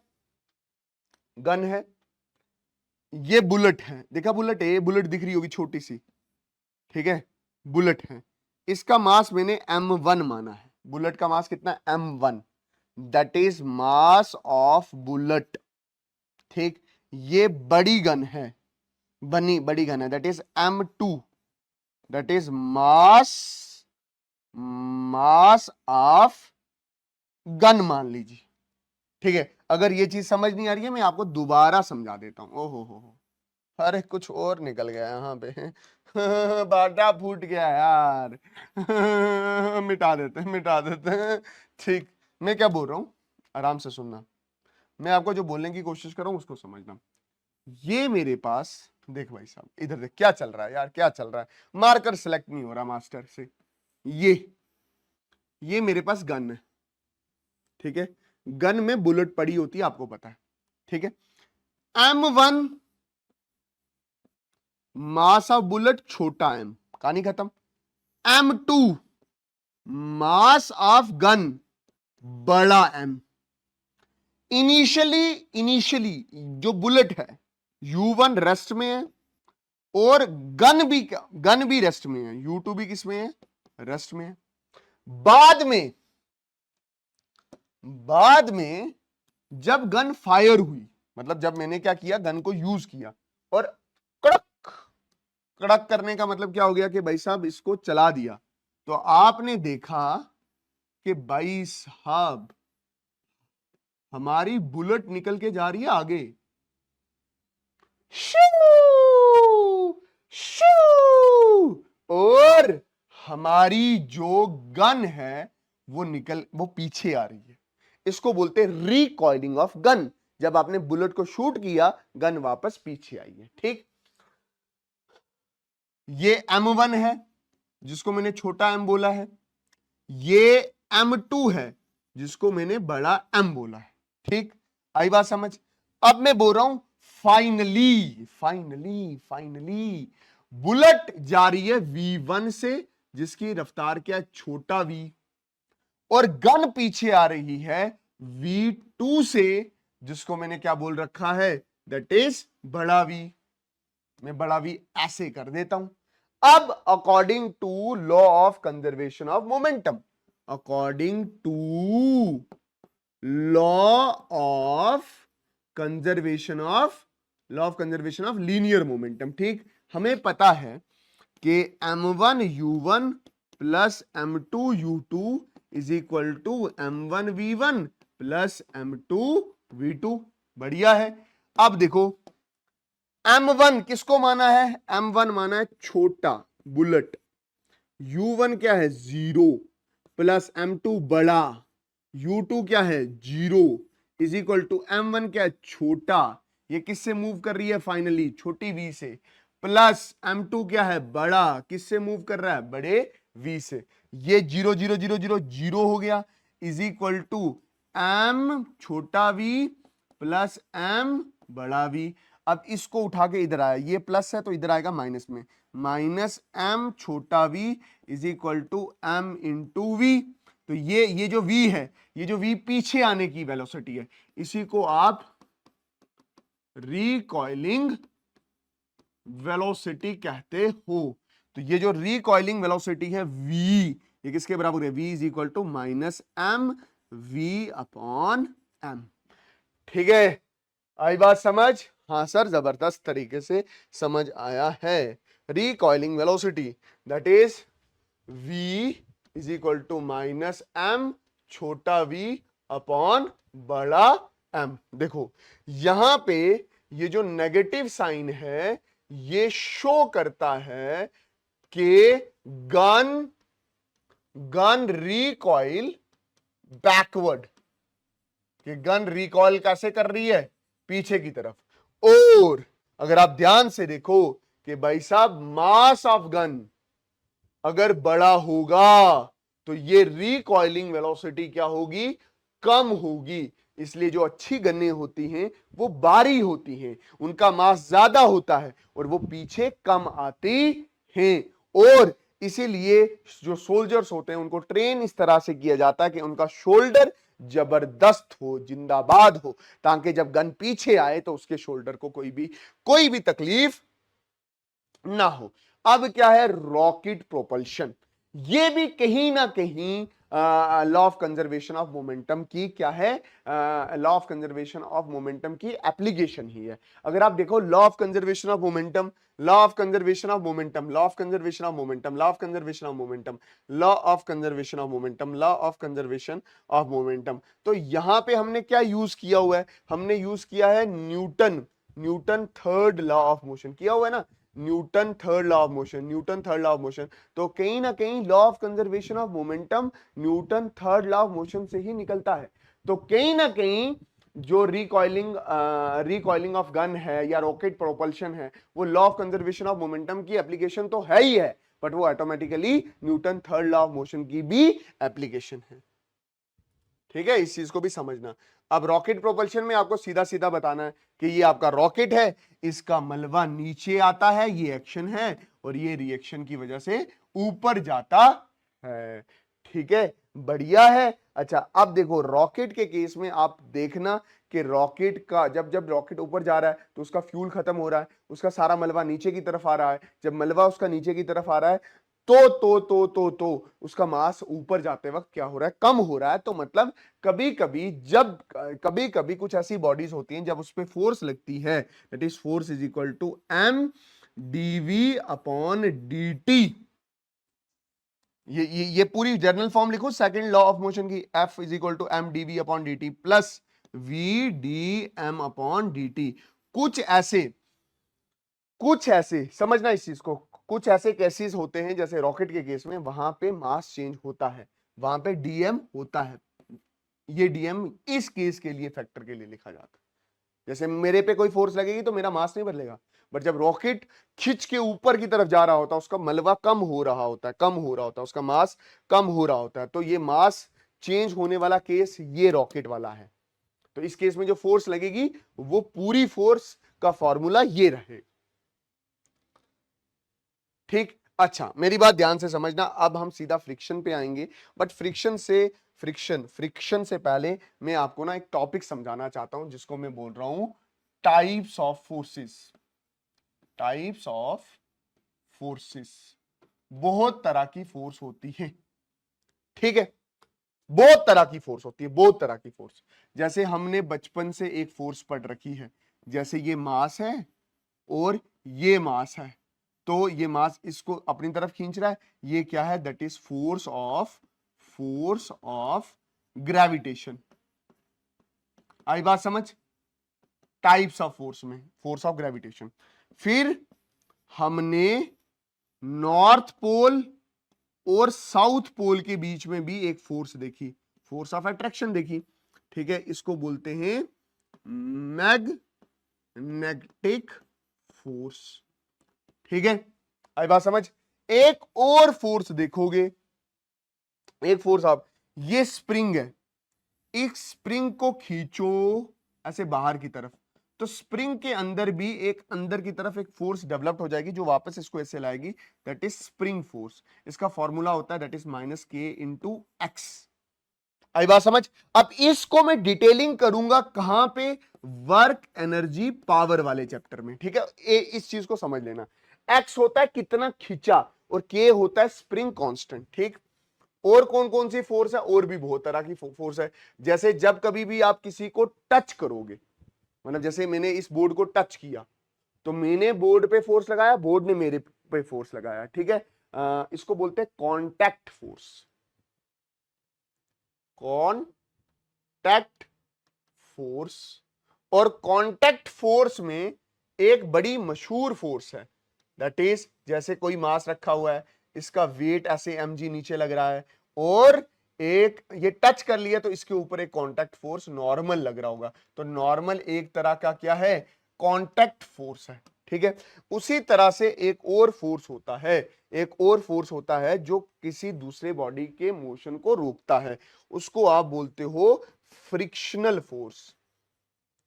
क्या बोलते हो उसको, फ्रिक्शनल फोर्स। मतलब कि ये बॉडी है, ये बॉडी इधर जाने की कोशिश कर रही है, बट इस सरफेस के रफनेस की वजह से एक फोर्स इसको पीछे की तरफ लग रही है, जिसको आप क्या बोलते हो, that is force of friction. Force of friction. इस चीज को आप थोड़ा सा ध्यान में रखोगे। और एक चीज याद रखना, और भी बहुत सारी फोर्सेस हैं, जैसे न्यूक्लियर फोर्सेस है, या जैसे मैं अच्छे से बोलूं इलेक्ट्रोस्टैटिक फोर्स है। ठीक है, इलेक्ट्रोस्टैटिक फोर्स है, जैसे ये plus Q minus Q charges के बीच में जो फोर्स होती है, आप उसको क्या बोलते हो, इलेक्ट्रोस्टैटिक फोर्स बोलते हो। अब हमारे केस में अभी जो इंपॉर्टेंट है, अभी क्या इंपॉर्टेंट है हमारे केस में, जो इंपॉर्टेंट है वो फ्रिक्शनल फोर्स इंपॉर्टेंट है। मतलब इस चैप्टर में जो आपने फोर्स डिस्कस करनी है वो फ्रिक्शनल फोर्स डिस्कस करनी है। ठीक है। फ्रिक्शन, फ्रिक्शन, फ्रिक्शन एक ऐसी फोर्स है which oppose the relative motion. ठीक है। The force which oppose the relative motion is known as frictional force. इसी को आप क्या बोलते हो? फ्रिक्शनल फोर्स कहते हो। वो फोर्स जो रिलेटिव मोशन को अपोज करे, मतलब कोई चीज चल रही हो उसको पीछे की तरफ खींचे, उसको आप क्या बोलते हो? That is frictional force. ठीक है। मैं आपको ऐसे चलते हुए बता देता हूं, जैसे फॉर एग्जांपल ये ऐसे था, ये इधर चल रहा था, बट ऐसी फोर्स जो इसको आगे जाने ना दे, इसको बोलते हैं फ्रिक्शनल फोर्स। ठीक है। फ्रिक्शनल फोर्स के दो काज हैं। एक है रफनेस, जितना सरफेस रफ होगा, जितना रफ होगा सरफेस, ठीक है, उतनी पीछे की तरफ फ्रिक्शन ज्यादा लगेगी। रफ ज्यादा है, चल रहा है, फ्रिक्शनल फोर्स क्या ज्यादा, तो रफनेस इज ग्रेटर, तो फ्रिक्शन भी क्या होगी? ग्रेटर होगी। Roughness is directly proportional to friction. अच्छा, एक रीजन है रफनेस, दूसरा रीजन है स्मूथनेस। स्मूथनेस भी कौन सा? Extra smoothness. दूसरा रीजन क्या है? The extra smoothness. अगर आप सरफेस को एक्स्ट्रा स्मूथ कर दोगे, एक्स्ट्रा स्मूथ मतलब जैसे ये शीशा है ना, अगर आपने इसको क्या कर दिया? एक्स्ट्रा स्मूथ कर दिया। अब जब एक्स्ट्रा स्मूथ कर दिया तो अगर आप उसके ऊपर हाथ ऐसे रखोगे ना, ये हाथ इसके साथ चिपक जाएगा, ये मूव ही नहीं करेगा। तो एक्स्ट्रा अगर सरफेस स्मूथ हो जाए तब भी फ्रिक्शन क्या कर जाती है मेरी जान? बढ़ जाती है। तो इस चीज का भी आप क्या करोगे? ध्यान रखोगे कि अगर अगर अगर एक्स्ट्रा स्मूथनेस आ जाए तब भी फ्रिक्शन बढ़ जाती है। वो कैसे बढ़ती है? जैसे देखो, जैसे इधर देखना, ये सरफेस है, देखना इधर, एक्स्ट्रा स्मूथनेस आ गई, एक्स्ट्रा स्मूथनेस, एक्स्ट्रा स्मूथनेस वाला केस बता देता हूं। ये सरफेस है, ये कोई बॉडी रखी हुई है, ठीक है, ये बॉडी के क्या है? एटम, नीचे सरफेस के एटम, एक्स्ट्रा स्मूथ है, तो इनके बीच में एक बॉन्ड बन जाएगा, ये चिपक जाएंगे एक दूसरे के साथ, एक एक्स्ट्रा फोर्स ऑफ अट्रैक्शन हो जाएगा। तो जब ये ऐसे आगे चलने की कोशिश करेगा ना, तो पीछे फ्रिक्शनल फोर्स लगेगी। जितना ज्यादा ये स्मूथ होगा उतना अच्छे से ये चिपक जाएगा, उतना अच्छे से ये इंटर एटॉमिक फोर्स क्या कर जाएंगे? बन जाएंगे। ठीक है, बढ़िया है? हाँ सर बढ़िया है। अब सुनो मेरी बात, अब मेरी बात सुनना। देखो इधर देखना, ये सरफेस है, ये बॉडी है, ठीक है, ठीक, ये इधर चलने की कोशिश कर रहा है, इसके अपोजिट डायरेक्शन में फ्रिक्शन लग रही है, ठीक। अब मेरी बात ध्यान से आराम से सुनना, आराम से सुनना। इसका वेट कहां लग रहा है? mg नीचे लग रहा है, और ये नॉर्मल ऊपर लग रहा है। अक्सर ये नॉर्मल और mg क्या होते हैं? बराबर होते हैं, क्योंकि क्योंकि ना तो ये मास 10 के जमीन में जाता है ना ऊपर जाता है। इतनी बात समझ आ गई? अक्सर ये दोनों क्या होते हैं? बराबर होते हैं, ठीक, बढ़िया है। मैं बोल रहा हूं जो फ्रिक्शन फोर्स होती है ना, वो डायरेक्टली प्रोपोर्शनल टू नॉर्मल होती है। नॉर्मल, नॉर्मल याद रखना, frictional force is directly proportional to normal. जितना नॉर्मल ज्यादा होगा, नॉर्मल का मतलब हो गया जितना कांटेक्ट ज्यादा होगा, जितना कांटेक्ट ज्यादा होगा फ्रिक्शन ज्यादा होगी, ठीक है। अच्छा, ये हटेगा तो F इज इक्वल टू आएगा म्यू इंटू नॉर्मल। ये जो म्यू है ना, इसको आप बोलते हो कोफिशिएंट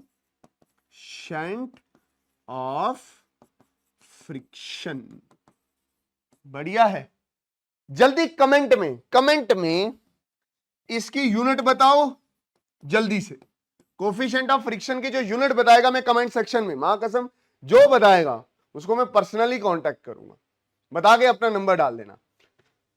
कोफिशिएंट ऑफ फ्रिक्शन की यूनिट बताओ, ठीक है। तो ये फ्रिक्शनल फोर्स का जर्नल फॉर्मूला ये है। अब मैं टाइप्स ऑफ फ्रिक्शन आपको बता रहा हूं। टाइप्स ऑफ फ्रिक्शन में 3 आपकी बुक में है, static friction, kinetic friction and rolling friction.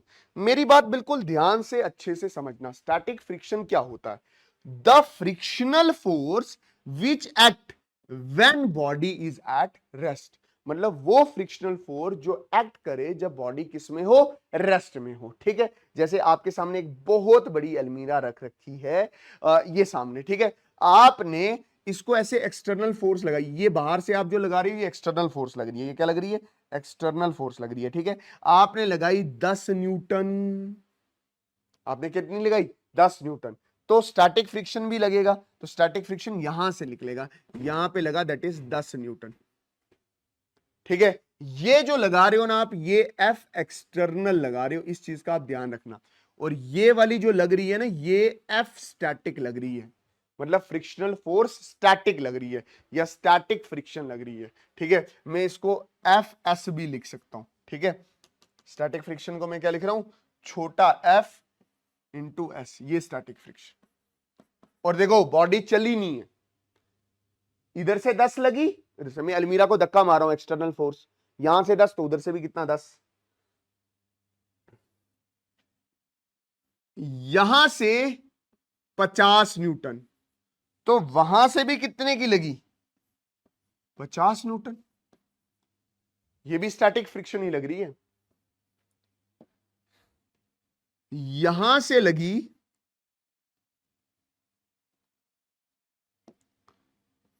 90 Newton, तो वहां से भी कितने की लगी? दैट इज 90 न्यूटन की लगी, ठीक। यहां से लगी 100 न्यूटन, तो वहां से भी कितने की लगी? 100 न्यूटन। और अभी तक बॉडी किस में है? अभी तक बॉडी किस में है? दैट इज रेस्ट में है। आई बात समझ? हाँ sir. The friction force which act when the body is in rest. और आप देखो तो अगर मैं एक्सटर्नल फोर्स चेंज कर रहा हूं ना, तो ये भी चेंज हो रही है, इसलिए ये सेल्फ एडजस्टिंग फोर्स है, खुद एडजस्ट हो जाती है। और फिर आपने एक फोर्स लगाई, दैट इज 101 न्यूटन, तो वहां से इधर से सिर्फ 100 न्यूटन की फोर्स लगी है। अब बॉडी 101 इधर लग रहा है, 100 इधर लग रहा है, और 1 न्यूटन से अब बॉडी चल पड़ी है। आई बात समझ? देखो आपने 10 लगाई, उसने भी 10 लगाई, आपने 20 लगाई, उसने भी 20 लगाई, आपने 50 लगाई, उसने भी 50 लगाई, आपने 90 लगाई, उसने भी 90 लगाया, आपने 100 लगाया, उसने भी 100 लगाया, बट आपने 101 लगाया, उसने 100 लगाया, उसने कितना लगाया? 100 न्यूटन ही लगाया। आई बात समझ? तो मैं ये बोलने की कोशिश कर रहा हूं, जब तक बॉडी रेस्ट में है ना, जो फ्रिक्शनल फोर्स लग रही है वो स्टैटिक फ्रिक्शन है, मतलब बॉडी रुकी हुई है। अच्छा एक चीज और याद रखना, ये जो सबसे बड़ी वैल्यू है, ये जो सबसे बड़ी वैल्यू हुई है, इसको बोलते हैं लिमिटिंग फ्रिक्शन। मैं क्या बोल रहा हूं? Maximum value of static friction, जो सबसे बड़ी फ्रिक्शन लग सकती है, उसको आप क्या बोल रहे हो? लिमिटिंग, क्या बोल रहे हो आप उसको? Limiting friction.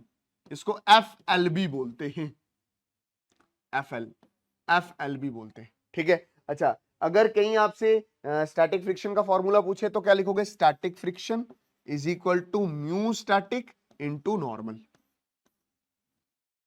ठीक है। Maximum value of static friction is known as limiting friction, ठीक है। लिमिटिंग फ्रिक्शन बता दिया। काइनेटिक फ्रिक्शन क्या होगा? जब बॉडी चल पड़ी, जब बॉडी चल पड़ी, मतलब यही अलमीरा क्या कर रही है? चल पड़ी। अगर चल पड़ी तो खुद देखो, तो ये सरफेस थोड़ा सा ऊपर उठ जाएगा, थोड़ा सा ऊपर क्या कर जाएगा, उठ उठ जाएगा। तो जब बॉडी चिपकी हुई है तो स्टैटिक फ्रिक्शन लग रही है, जब थोड़ा सा ऊपर उठेगा तब चलेगा, थोड़ा सा ऊपर उठेगा तो कांटेक्ट कम हो गया तो फ्रिक्शन फोर्स क्या होगी, कम होगी। देखो जब बॉडी मूव करने लग जाए उस वक्त जो फ्रिक्शन लगती है उसको बोलते हैं काइनेटिक फ्रिक्शन। ठीक है, the friction which act when the body is in motion is known as static kinetic friction. और काइनेटिक फ्रिक्शन का सिंबल क्या, एफ के।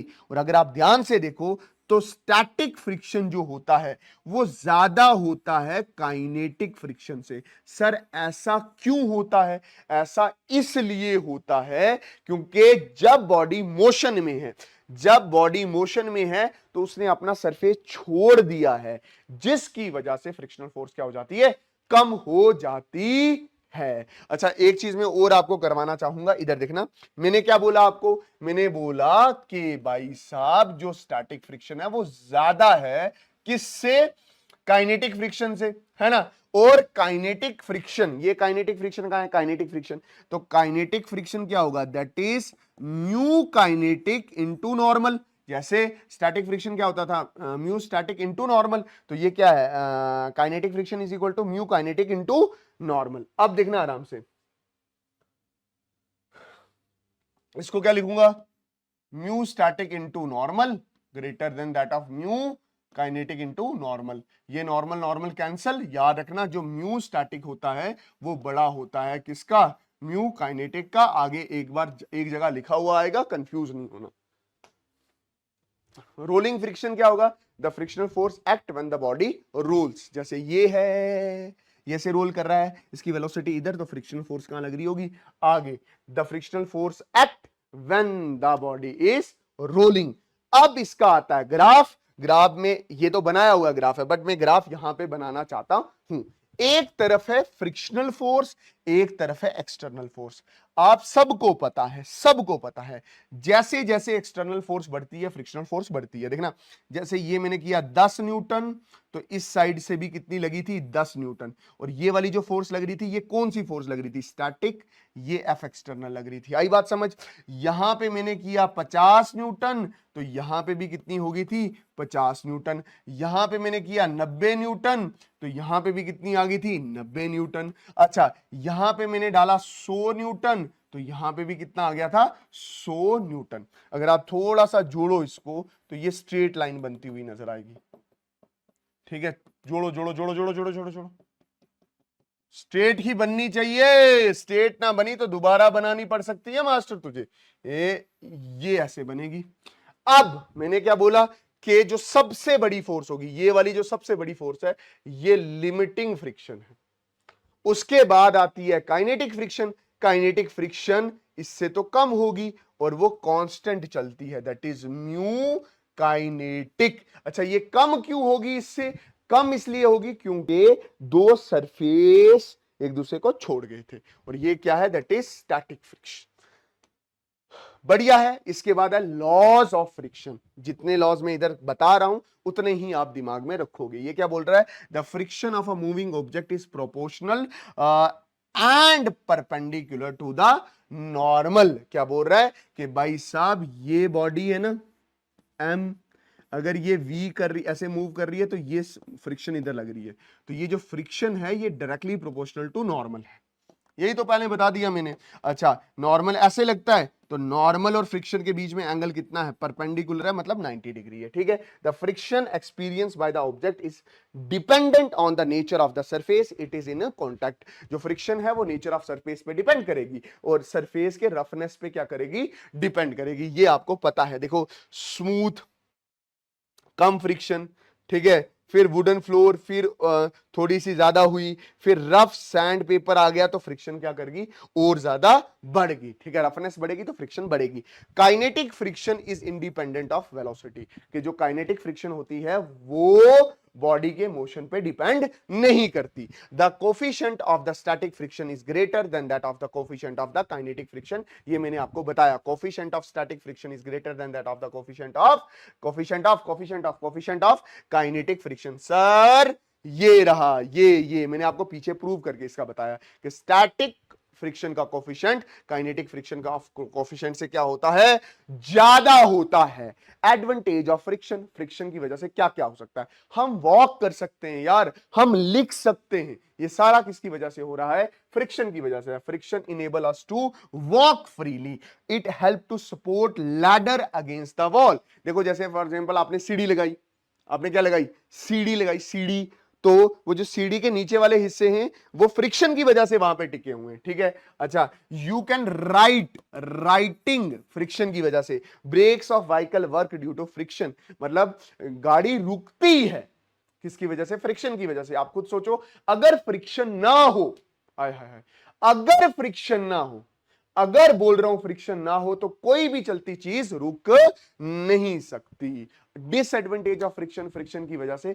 काफी नुकसान होते हैं। जब एक चीज दूसरे पे रगड़ खाती है, बहुत सारी हीट एनर्जी निकलती है, वेयर एंड टेयर होता है। जैसे आपके शूज घिस घिस के खत्म हो जाते हैं, चलते हो ना तो फ्रिक्शन, अर्थ की फ्रिक्शन की वजह से आपके शूज घिस घिस के खत्म हो जाते हैं। Friction produce heat which damage the moving part of the machine, heat produce करता है जिसकी वजह से जो मूविंग पार्ट है मशीन के वो डैमेज होते हैं। Friction produce wear and tear on contacting the surface, जब एक दूसरे से टक्कर खाओगे तो नुकसान पक्का होगा। This reduce the life of machine part, tyres, shoes and sole, इसी की वजह से मशीन पार्ट्स क्या हो जाते हैं, डैमेज हो जाते हैं, ठीक है। Lot of energy is wasted due to friction to overcome it before moving. भाई साहब बहुत सारी एनर्जी क्या करती है, लॉस होती है ड्यू टू फ्रिक्शन, ठीक है। अब आप क्या करते हो, फ्रिक्शन को रिड्यूस करने की कोशिश करते हो, make the surface litre more smoother, surface को थोड़ा स्मूथ कर देते हो, ठीक है। लुब्रिकेशन का इस्तेमाल करते हो, ऑयल करते हो एक सरफेस और दूसरे के बीच में, ग्रीस करते हो एक सरफेस और दूसरे surface, is another way to make the surface smoother, या जिसमें लेस फ्रिक्शन हो। Make the object more streamline, मतलब आप जहाज में बैठे हो, मैं अब एक बार जहाज में बैठ चुका हूं, ठीक है, तो वो आगे से देखो तो पतला होता है, स्ट्रीम लाइन होता है, इसको पतला होने को बोलते हैं स्ट्रीम लाइन, जिसकी वजह से फ्रिक्शन क्या होती है, कम होती है। देखो आप बर्ड्स आगे से स्ट्रीम लाइन है, फिशिस आगे से स्ट्रीम लाइन है, जिसकी वजह से फ्रिक्शन क्या होती है, कम होती है, ठीक है। Reduce the normal acting between the surface, मतलब ये देखो ध्यान से, ये एम है ना, नॉर्मल ऊपर लगता है, तो फ्रिक्शनल फोर्स है क्या, म्यू इनटू नॉर्मल। अगर नॉर्मल कम हो गया फ्रिक्शन कम हो जाएगी, मतलब अगर कांटेक्ट थोड़ा सा ऊपर हो गया तो नॉर्मल कम हो जाएगा, तो फ्रिक्शन क्या हो जाएगी, कम हो जाएगी। Reduce the contact between the surfaces so that less number of bones will be formed, बोलता है कि भाई साहब दो सरफेसेस जो आपस में अच्छे से जुड़े हुए हैं, अच्छे से कांटेक्ट में हैं, उनको दूर कर दो, उसकी वजह से भी फ्रिक्शन क्या हो जाता है, कम हो जाता है। अब है angle of repose. Angle of repose क्या होता है, जैसे फॉर एग्जांपल ये मेरे पास क्या है,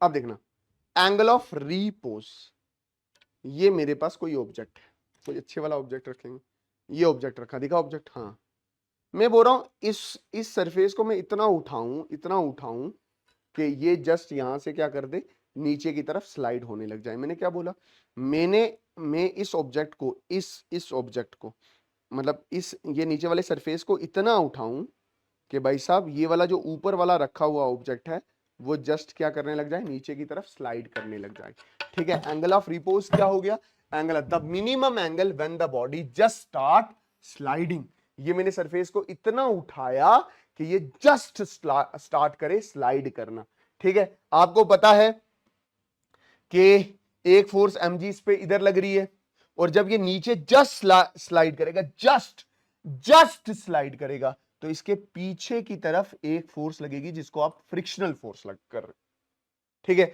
अगर आप थोड़े से अच्छे बच्चे हो तो आप थोड़ा सा समझो, थोड़ा सा समझना, ये एक एक्सिस बन रही है, आराम से सुनना, ये वाली एक एक्सिस बन रही है, ये वाली एक एक्सिस बनी, देखिए एक्सिस, ठीक है, ये एक्सिस, ये थीटा, तो इसके बगल में एक थीटा होगा, ये तुझे दिमाग में याद रखना, ये थीटा, तो ये क्या होगा, थीटा होगा, ठीक। इतना टाइम नहीं है कि ये क्यों थीटा होगा, ठीक है।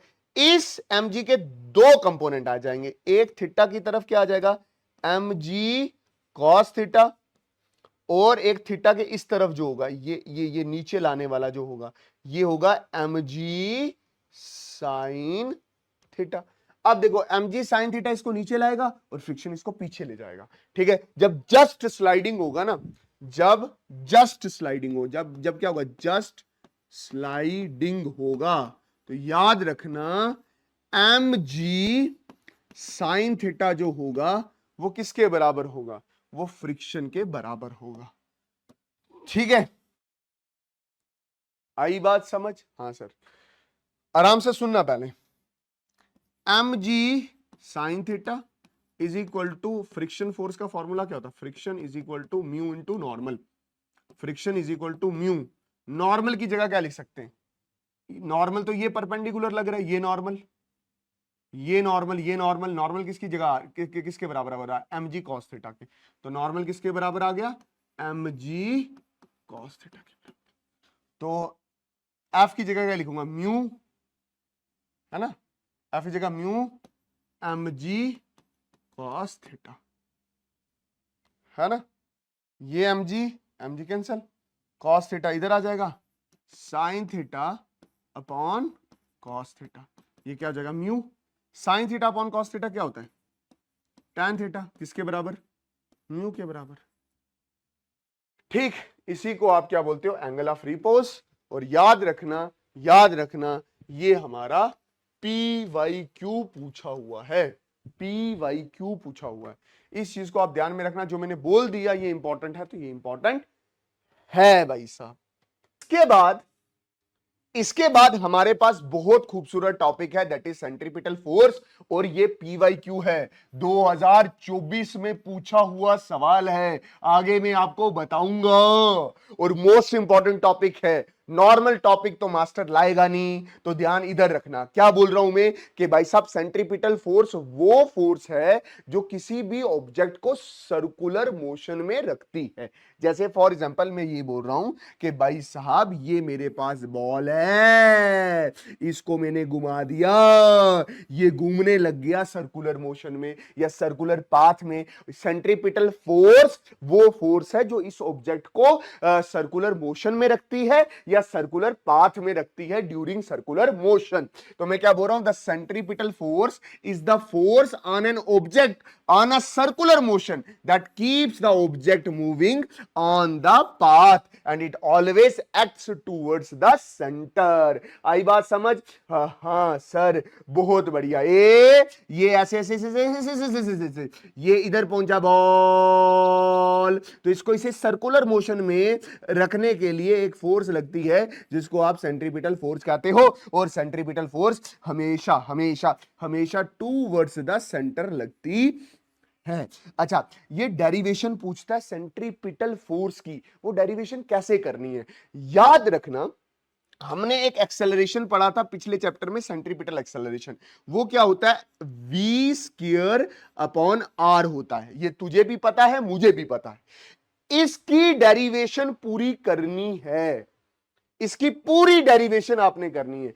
पूरी की पूरी डेरिवेशन सेंट्रीपिटल फोर्स में आएगी। हाँ वो वाली, वो पूरी करनी है, इधर मैं नहीं करवा रहा अभी, ठीक। अच्छा, सेंट्रीपिटल फोर्स क्या होगा? सेंट्रीपिटल फोर्स फोर्स होता है मास इनटू एक्सेलरेशन। अब मैं सेंट्रीपिटल फोर्स की बात कर रहा हूं तो centripetal force is equal to mass into centripetal acceleration. अगर आप अच्छे बच्चे हो, सेंट्रीपिटल फोर्स के बारे में लास्ट चैप्टर में भी मैंने आपको बताया था। देख, centripetal force is equal to mass और सेंट्रीपिटल एक्सेलरेशन का फॉर्मूला क्या है, वी स्क्वायर अपॉन आर। तो इधर लिख देगा वी स्क्वायर अपॉन आर। ये मेरे पास सेंट्रीपिटल फोर्स का फॉर्मूला आ जाएगा। क्या आएगा? Centripetal force is equal to M v square upon r. बढ़िया है, बहुत बढ़िया है। अच्छा सर, जब सेंट्रीपिटल फोर्स की डेरिवेशन आप सबसे पूछेगा तो आपने सेंट्रीपिटल एक्सेलरेशन की डेरिवेशन करनी है, डेरिवेशन करनी है, और उसको मास से मल्टीप्लाई कर दोगे तो सेंट्रीपिटल एक्सेलरेशन आ जाने वाला है। याद रखना, सेंट्रीपिटल फोर्स हो या सेंट्रीपिटल एक्सेलरेशन हो, दोनों टूवर्ड्स द सेंटर ही लगते हैं। अब मेरे पास और सबसे ज्यादा इंपॉर्टेंट टॉपिक आ गया है, that is maximum safe velocity on a level road during turning on a mountain। ठीक है, जैसे हमारा एरिया पहाड़ों वाला इलाका है, ये पहाड़ है, ये ऐसे मोड़, तो मुझे सेफ वेलोसिटी निकालनी है इस मोड़ पे, ताकि गाड़ी उस सेफ वेलोसिटी से चले या उससे कम की वेलोसिटी से चले, ताकि यहां से उसका एक्सीडेंट ना हो। ये पहाड़, उस पे रोड बनी है, टर्न पे, मोड़ पे, ऊपर ड्रोन से देखोगे तो वो रोड ऐसी दिखेगी, है ना, ये रोड है, मोड़ वो, फिर अगर आप ड्रोन से देखोगे यही वाली रोड, ये ऐसे सर्कुलर मोशन कर रही होगी। और अगर इसको काटोगे, इस रोड को ऐसे काटोगे, जैसे ये रोड है, ये रोड चल रही है, इसको ऐसे काटा तो ये रोड बिल्कुल क्या है, प्लेन है। ठीक है, इसके 3 फोटो आपके दिमाग में होने चाहिए। पहले मोड़ वाला फोटो, फिर उसके ड्रोन वाला फोटो, और फिर रोड को बीच में आपने काटा, और जैसे ये रोड चल रही थी, आपने इस रोड को ऐसे किया और फिर यहां से काटा तो ये वाला। अब देख, ये तेरी गाड़ी है इधर एम मास की, ऊपर से देखने पे ये एम मास ऐसा दिखेगा, है ना, और जब रोड को ऐसे रखोगे तो ये एम मास ऐसा दिखेगा। अब ये रोड लेवल है, मतलब ये रोड ऐसे उठी हुई नहीं है, बिल्कुल बराबर है, लेवल है। अब मेरी बात ध्यान से समझो, क्या बोल रहा हूं। अगर गाड़ी, समझना ध्यान से, अगर गाड़ी यहां से नीचे जाने की कोशिश करेगी, यहां से नीचे जाने की कोशिश करेगी, ठीक, तो गाड़ी को इधर जाने की कोशिश करेगी, तो गाड़ी को अंदर की तरफ रखने वाला कौन है, दैट इज फ्रिक्शन फोर्स। याद रख लेना, मतलब लेवल रोड पे फ्रिक्शन है, लेवल रोड पे फ्रिक्शन है, फ्रिक्शन है मतलब म्यू है। ये रफ है रोड, ये ध्यान में रखना, ये क्या है, रफ है, रफ। ठीक, आई बात समझ। हाँ, मतलब ये गाड़ी अगर इस मोड़ से नीचे जाने की कोशिश करेगी तो इसको अंदर कौन खींच के रखेगा, अंदर, दैट इज फ्रिक्शन फोर्स। मतलब अगर ये गाड़ी रोड से नीचे जाने की कोशिश करेगी तो इसको अंदर कौन खींच के रखेगा, फ्रिक्शन फोर्स। बढ़िया है ना। हाँ सर, बहुत बढ़िया है, बहुत बढ़िया है। अब देखो, ये पूरा सर्कल है ना, ये सर्कल है, तो इस सर्कल में घूमने के लिए हमारे पास होती है सेंट्रीपिटल फोर्स। तो यहां पे नेसेसरी सेंट्रीपिटल फोर्स कौन प्रोवाइड कर रहा है, फ्रिक्शन फोर्स। तो मैं इसको बहुत बेहतरीन तरीके से लिखूंगा कि necessary centripetal force is provided by necessary centripetal force is provided by force of friction। बहुत बेहतरीन तरीके से हमने इस चीज को जाना है, मतलब फ्रिक्शन फोर्स ही हमें कहीं ना कहीं सेंट्रीपिटल फोर्स प्रोवाइड कर रही होगी।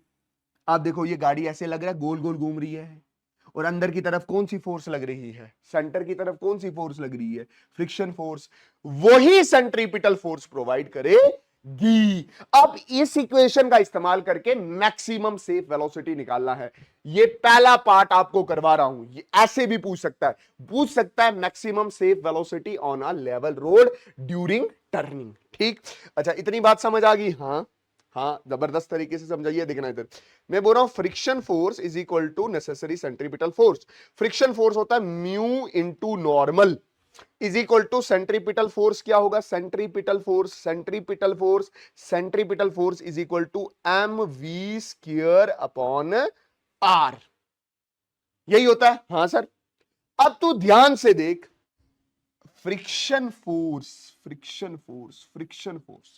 सेंटर की तरफ लगी रही है, और यही friction force centripetal force provide कर रही है। वही चीज मैंने बताई है आपको। अच्छा, ध्यान से क्या देखने के लिए बोला था मैंने, ध्यान से ये देखने के लिए बोला था, इसको नॉर्मल कहां लग रहा है, ऊपर, और इसका mg कहां लग रहा है, नीचे। तो अगर आप अच्छे से बोलो तो नॉर्मल किसके बराबर हुआ, mg के बराबर हुआ। नॉर्मल किसके बराबर हुआ? mg के बराबर। तो ये नॉर्मल किसके बराबर है? ये नॉर्मल किसके बराबर है? ये नॉर्मल किसके बराबर है? Mu mg is equal to mv square upon r। अगर आप अच्छे बच्चे हो m को m से काट दोगे और ये r इधर मल्टीप्लाई कर दोगे, mu g r is equal to v square. तो आप अच्छे से लिखोगे तो कैसे लिखोगे? V square is equal to mu r g, है ना? हाँ सर। तो मैक्सिमम सेफ वेलोसिटी क्या हो रही है? v is equal to under root mu r g. बहुत बढ़िया सर। इस मैक्सिमम सेफ वेलोसिटी से अगर गाड़ी चलेगी तो ये रोड से बाहर नहीं आएगी, रोड से नीचे नहीं गिरेगी। ठीक है, अगर वेलोसिटी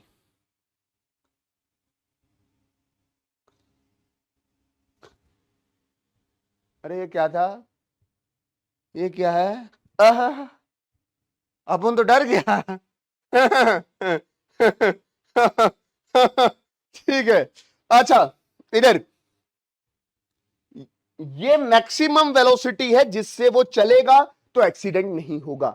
अगर इस वेलोसिटी से ज्यादा चला, राम नाम सत्य है। इस वेलोसिटी से कम में चलेगा तो सेफ है गाड़ी। अब देखो, अब मैं बोल रहा हूं maximum safe velocity on a banked road. अभी आपको समझ आएगा बैंकिंग का क्या मतलब हुआ। और इस केस में सिर्फ बैंकिंग है, नो फ्रिक्शन। यहां पे फ्रिक्शन नहीं है, इस चीज का आप ध्यान में रखना। ये पहाड़, उस पे रोड, ड्रोन का फोटो ऐसे होगा और अब इस बार रोड ऐसे ना होके ऐसे उठी होगी। उसके किनारे यहां से क्या होंगे? उठे। उसके किनारे यहां से क्या होंगे? उठे। ये किनारे क्या होंगे? यहां से उठे होंगे। बहुत बढ़िया। ठीक, अगर मैं अच्छे से बात करूं, ये मेरी गाड़ी आ गई मास m की, यहां से तो ऐसे दिखेगी, ड्रोन से ये गाड़ी ऐसे दिखेगी। और अगर आप रोड को कट करोगे, पहले रोड ऐसे थी, बिल्कुल लेवल रोड थी, अब रोड क्या हो गई है? बैंक्ड हो गया है। मतलब आपने इस जगह पे मिट्टी डाल के, रेत डाल के, बजरी डाल के, पत्थर डाल के यहां से ऊपर उठा दिया है। आई बात समझ? हाँ सर। अब एक चीज समझने वाली है। क्या चीज समझने वाली है वो आप थोड़ा गौर करना। देखो, इसका वेट या mg कहां लग रहा है? नीचे लग रहा है। अब नॉर्मल हमेशा परपेंडिकुलर लगेगा, तो ये नॉर्मल इसका कहां लगेगा? ये लगेगा। ये चीज आप ध्यान में रखना। ठीक है, बढ़िया। अब देख, फ्रिक्शन नहीं है इधर, नो फ्रिक्शन, फ्रिक्शन वाला केस नहीं है, बस सिर्फ आपने रोड को यहां से ऐसे उठा दिया। अब अगर आप इस चीज को ऐसे थोड़ा खींचो, ऐसे, ठीक है, नहीं समझ आ रहा? इधर देख क्या बोल रहा हूं। अगर आप इस चीज को थोड़ा ऐसे खींचो, ठीक है, इसी को स्ट्रेट लाइन ऊपर खींचो, ठीक, और इस नॉर्मल को आप थोड़ा सा ऐसे खींचो। एक चीज आपको मैं अभी याद ही करवा रहा हूं कि ये अगर थीटा होता है तो ये वाला एंगल भी क्या होता है? थीटा होता है। अब मैं प्रूव करने के लिए बैठूंगा तो इतना मेरे पास टाइम नहीं है। अब देख, आराम से सुनना, पहले मैं जो बोल रहा हूं उसको आराम से सुनना। बढ़िया है ना? हाँ सर, इतनी बात तो हमें जबरदस्त तरीके से समझ आई है। ठीक, अब मुझे क्या करना है? अंदर की तरफ फोर्स ढूंढनी है कि अंदर की तरफ कौन सी फोर्स लग रही है। अंदर की तरफ कौन सी फोर्स लग रही है, मतलब इधर अंदर की तरफ कौन सी फोर्स लग रही है। ये थीटा, तो ये वाला भी क्या होगा? थीटा ही होगा। ये भी दिमाग में रखना। अब देख, इस नॉर्मल के दो कंपोनेंट होंगे, एक ऊपर वाली कंपोनेंट होगा ऐसे, इसको मैं बोलूंगा एन कॉस थीटा, और एक इस तरफ कंपोनेंट होगा एन साइन थीटा। अब यही n sine theta necessary centripetal force provide कर रहा होगा। यही तो अंदर की तरफ लग रहा है, यही, यहां पे फ्रिक्शन नहीं है, यहां पे अंदर की तरफ क्या लग रहा है? That is N sine theta. N sine theta ही नेसेसरी सेंट्रीपिटल फोर्स प्रोवाइड करता है। मतलब इसको इधर अंदर की तरफ कौन बांध के रखेगा? दैट इज पहले केस में फ्रिक्शन था, इस केस में n sin थीटा है। तो मैं अगर अच्छे से लिखूं इस चीज को तो मैं कैसे लिखूंगा, मैं बोल रहा हूं necessary centripetal force is provided by n sin theta, मतलब n sin theta is equal to centripetal force. तो मैं लिख सकता हूं n sin theta is equal to mv square upon r। ठीक, अब देखो, अब अगर आप अच्छे से एक और चीज समझ सकते हो तो ये जो n cos थीटा है ये किसके बराबर है, mg के बराबर।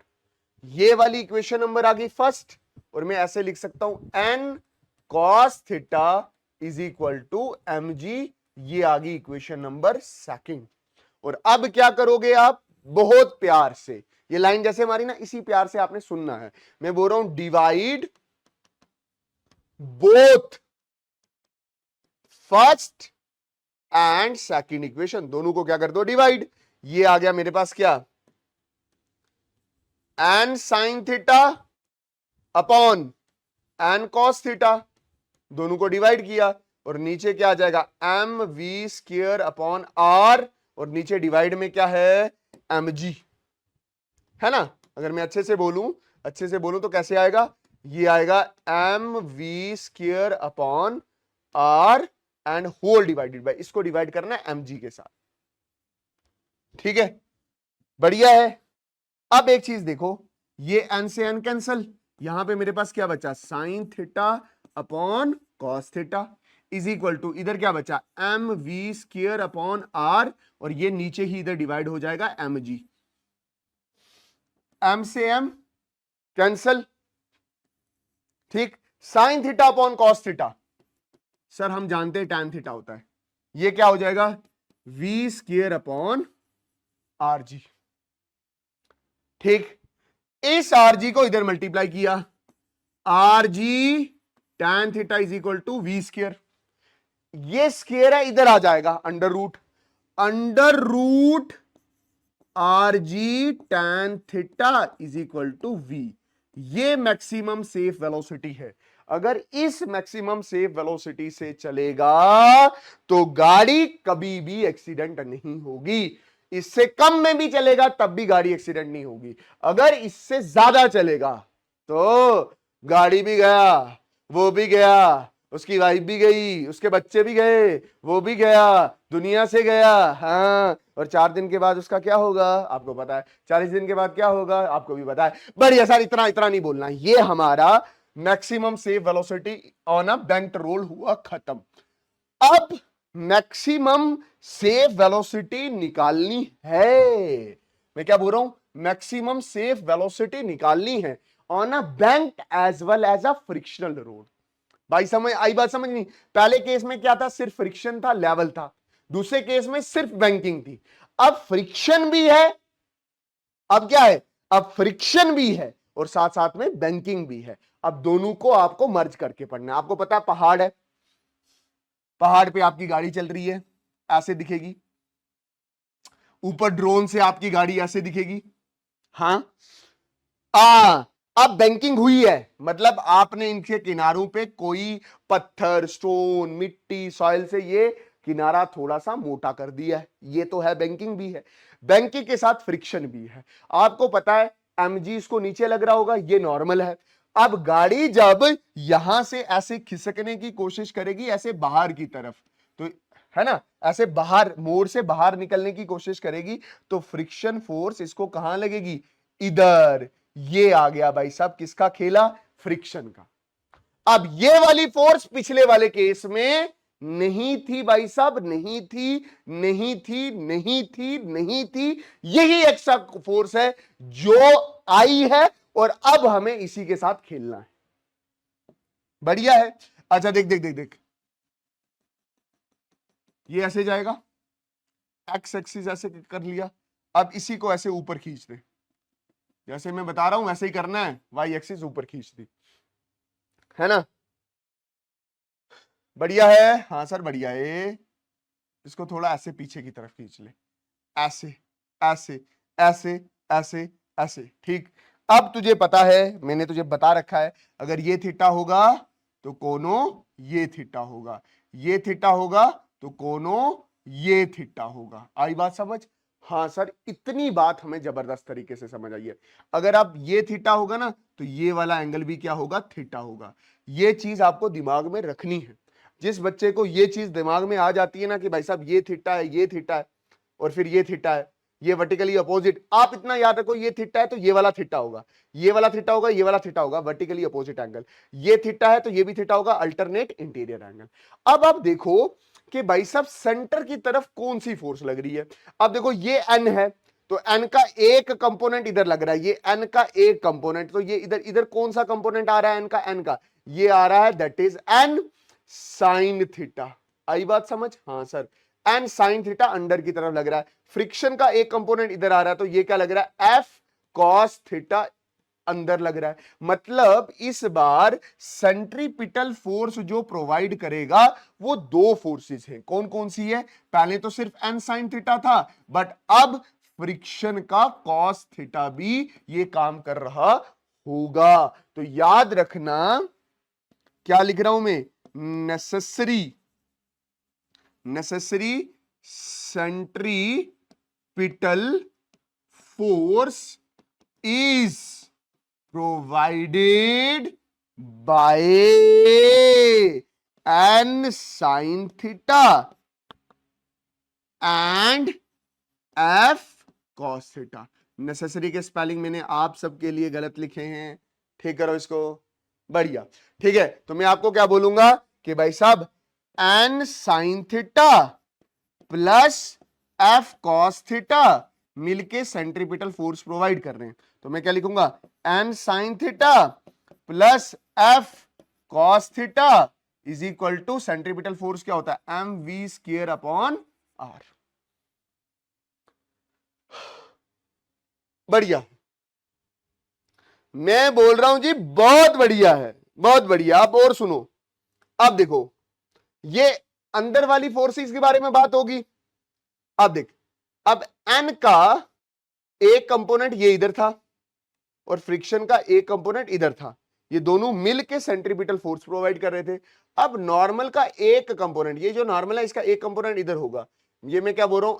एन कॉस थीटा, थीटा वाली साइड एन कॉस थीटा। अच्छा बढ़िया है। फ्रिक्शन का एक कंपोनेंट इधर होगा तो वो क्या होगा? एफ, देख लो, फ्रिक्शन का एक कंपोनेंट इधर होगा, ये फ्रिक्शन ये जा रही है, कॉस थीटा वाला तो हो गया, ये वाला क्या होगा? F sine theta. अगर आप गौर से देखो, m g plus f sine theta is equal to n cos theta, ये एक ही लाइन पे आ रहे और अपोजिट डायरेक्शन में। देखना इधर से ऊपर की तरफ क्या? N cos theta is equal to f sine theta plus m g. तो ये हमारी इक्वेशन बनी फर्स्ट। और दूसरी इक्वेशन मेरे पास क्या बन रही है? आराम से सुनना, क्या बन रही है? मैं बोल रहा हूं कि n cos theta is equal to m g plus f sine theta. क्या बोला मैंने? N cos theta is equal to m g plus f sine theta. बढ़िया है। इस एफ साइन थीटा को इधर ले आओ तो ये मेरे पास बना n cos theta minus f sine theta is equal to m g. ये मेरे पास इक्वेशन कौन सी आ गई? सेकंड। जिस बच्चे को ये दो इक्वेशंस बनानी आ गई उसको ये पूरी डेरिवेशन अच्छे से आ गई। बढ़िया है सर। दोनों इक्वेशंस को डिवाइड कर दो, divide first and second equation. ठीक है, करो डिवाइड इसको इसको इसको इधर इधर इधर। ये मेरे पास क्या क्या है? N sine theta plus f cos theta, n sine theta f cos theta is equal to M v square upon r, है ना? Divided by n cos theta, ठीक, माइनस एफ साइन थीटा, है ना, is equal to mg।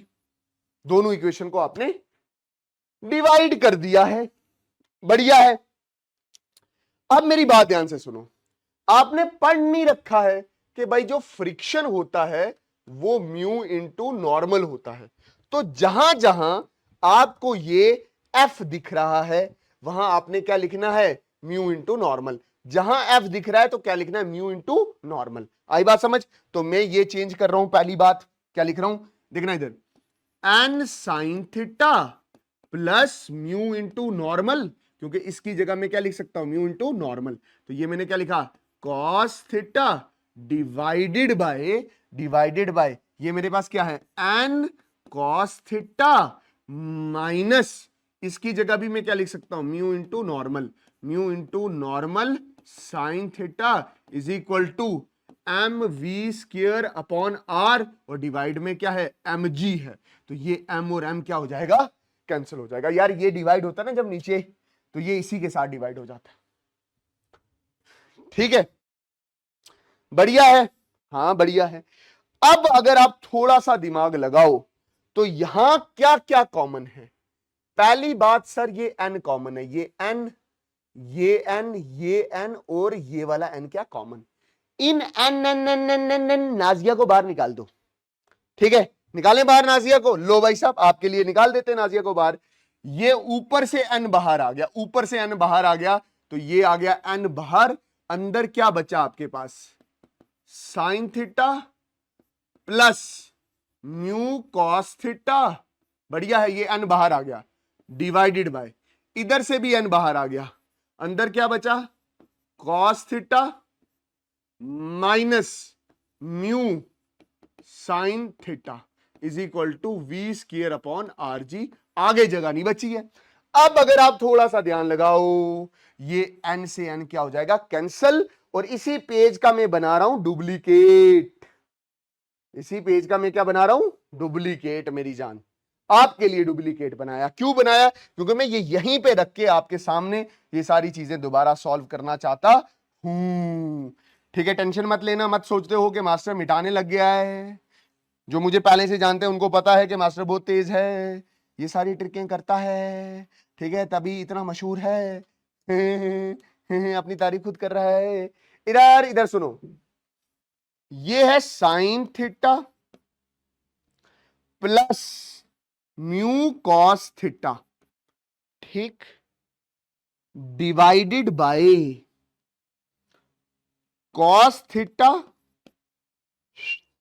Minus mu sine theta is equal to v square upon are g. अब आपकी book में इसका solution पता है किस किस के टर्म्स में दिया हुआ है।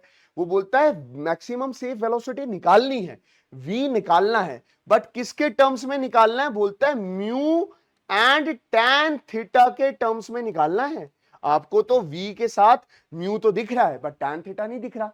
वो चीज करने के लिए आपको ऊपर और नीचे, इस इक्वेशन में ऊपर और नीचे किससे डिवाइड करना पड़ेगा, कॉस थीटा से डिवाइड करना।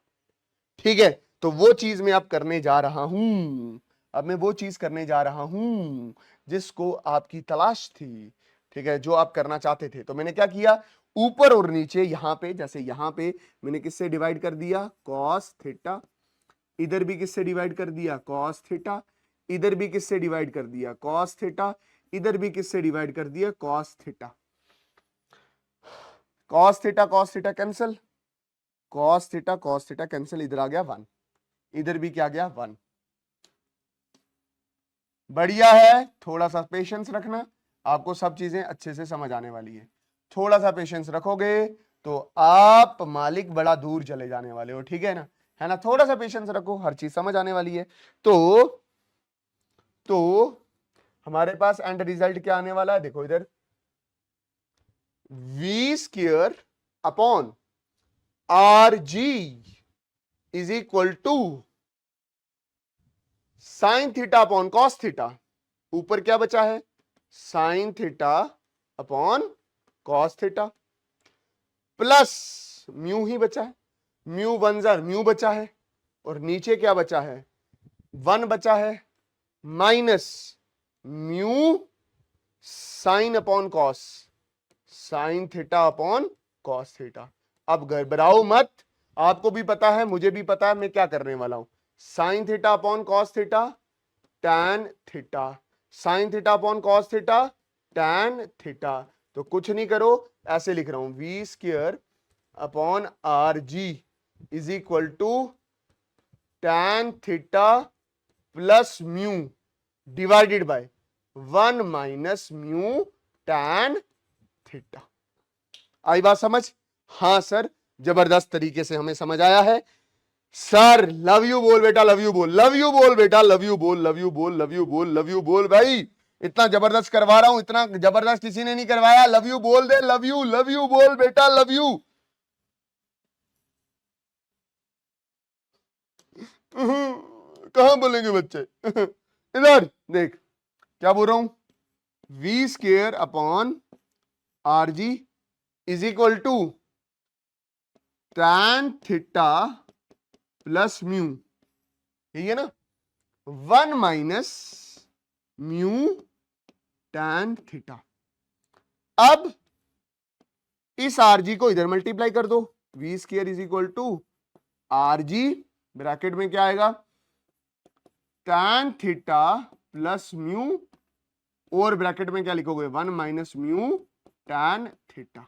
बढ़िया है, ये वी स्क्वायर है, इधर आ जाएगा अंडर रूट, तो v is equal to under root r g tan theta plus mu divided by 1 minus mu tan theta.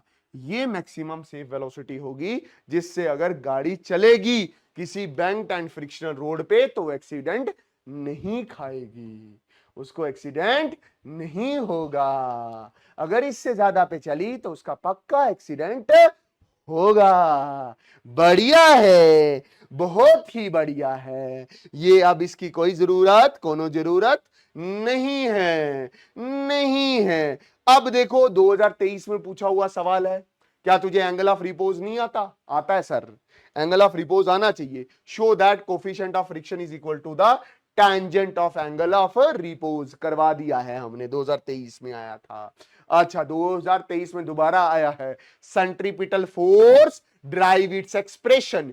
इसमें आपने क्या करना है, सबसे पहले सेंट्रीपिटल एक्सेलरेशन की डेरिवेशन करनी है, फिर सेंट्रीपिटल फोर्स आप m इंटू सेंट्रीपिटल एक्सेलरेशन करोगे, m v square upon r करोगे, तो सेंट्रीपिटल एक्सेलरेशन की डेरिवेशन पक्का जाएगी इस सेंट्रीपिटल फोर्स के साथ। अच्छा, state Newton third law of motion and show that Newton second law of motion is only real law of motion. ठीक है, देखो ये सवाल थोड़ा सा कुछ बच्चों को टफ लग सकता है, बट जब तक मास्टर आपका इधर है आपने कुछ घबराना नहीं है। देखो, state Newton 3 law of motion, Newton के तीनों लॉ ऑफ मोशन आपको बोलने हैं। क्या आपको न्यूटन फर्स्ट लॉ आता नहीं है? बोलो नजरिया यार, फर्स्ट लॉ पूरा अच्छे से लिखना है, पूरा अच्छे से लिखना है। क्या लिखोगे, क्या लिखोगे, क्या बोलोगे? If the body is in rest or in a motion or in a particular direction, it will remain in that particular direction until and unless any external force is applied. Sir Newton first law हो गया, फिर उसके बाद Newton second law, Newton second law नहीं आता? Newton second law आता है ना भाई साहब? क्या ये फोर्स के बारे में बताता है, और ये क्या होता है, change in momentum upon change in time, rate of change of momentum is equal to force. ये न्यूटन सेकंड लॉ है। अच्छा, क्या आपको न्यूटन थर्ड लॉ नहीं आता?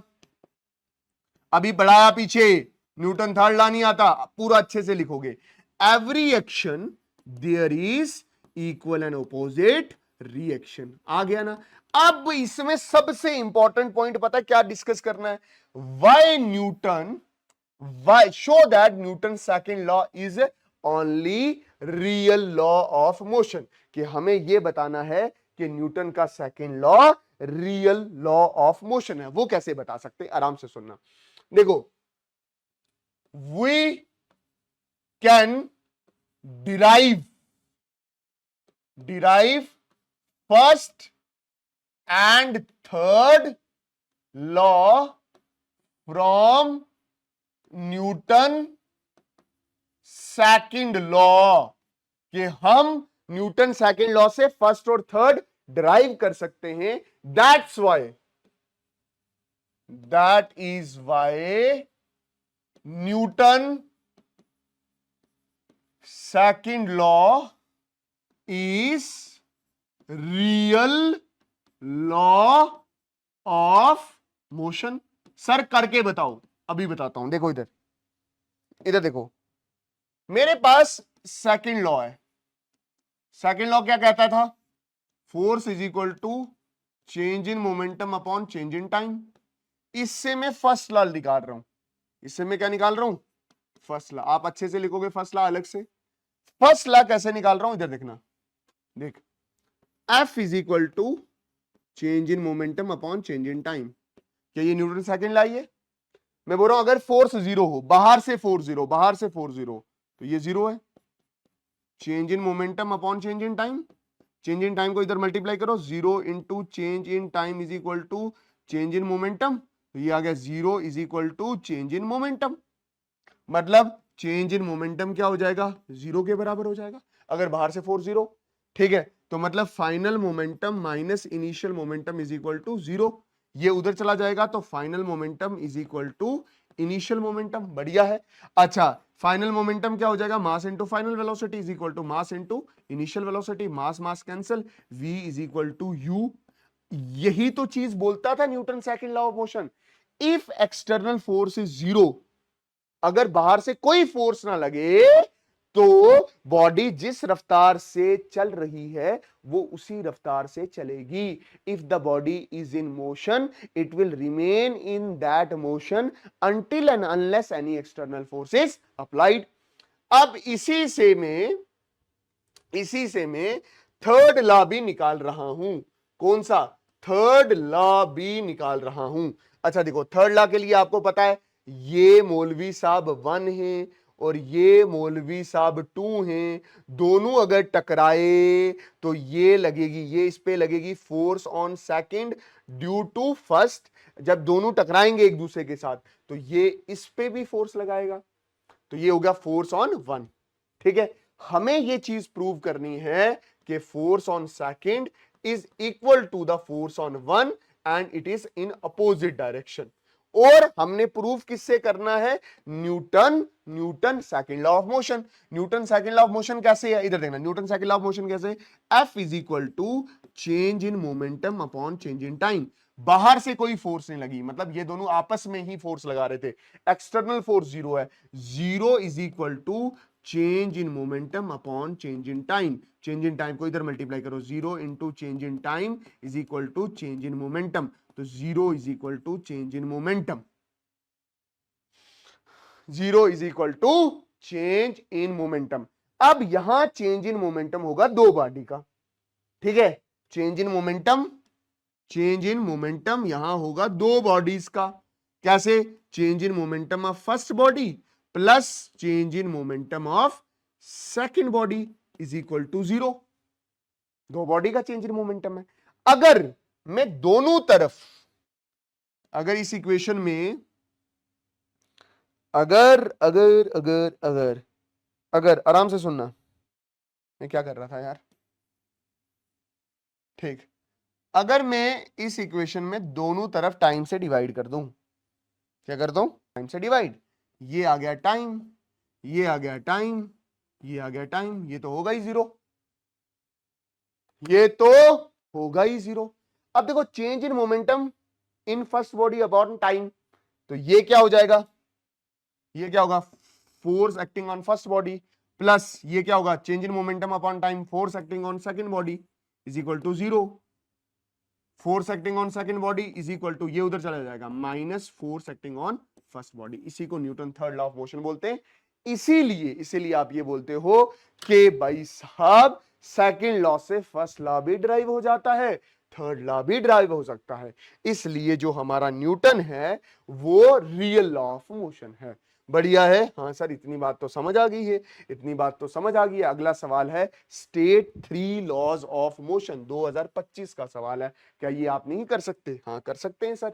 अच्छा, इसके बाद अगला सवाल है इंपल्स को एक्सप्लेन करो। हाँ, फोर्स एक्टिंग देख, force acting for a short period of time, change in momentum upon change in time. ये टाइम बहुत कम है और फोर्स बहुत ज्यादा लगती है। इसकी एप्लीकेशंस भी मैंने बहुत अच्छे से समझाई है। यहां पे हमारा ये बहुत खूबसूरत चैप्टर थोड़ा लेट खत्म किया है, बट खत्म किया है, बहुत अच्छे से पढ़ाया मैंने इस चैप्टर को। कहीं भी आपको डाउट लगता है, आपको लगता है कि भाई साहब ये वाली चीज मुझे समझ नहीं आ रही है, तो आप कमेंट सेक्शन में पूछ सकते हो। वैसे हमारे पास अभी 2 और चैनल हैं, जैसे व्हाट्सएप चैनल है, टेलीग्राम चैनल है, जहां पे जाके आप इनको सब्सक्राइब कर सकते हो। बहुत सारी टीचर्स वीडियोस, टाइम टेबल वगैरह शेयर करते रहते हैं, स्ट्रैटेजीज वगैरह शेयर करते रहते हैं, ताकि बच्चों के साथ टीचर जुड़े रहें। ठीक है, तो thank you so much, thank you so much, thank you so much, thank you so much. ठीक है, एक छोटा सा टीचर आपको थैंक यू सो मच कर रहा है और ये दुआ मांग रहा है कि मेरे बच्चे का पेपर बहुत बहुत बहुत मस्त हो। ठीक है, नोट्स में डाल दूंगा। बाकी लव यू, प्लीज पढ़ना, प्लीज पढ़ना, प्लीज पढ़ना। Bye bye.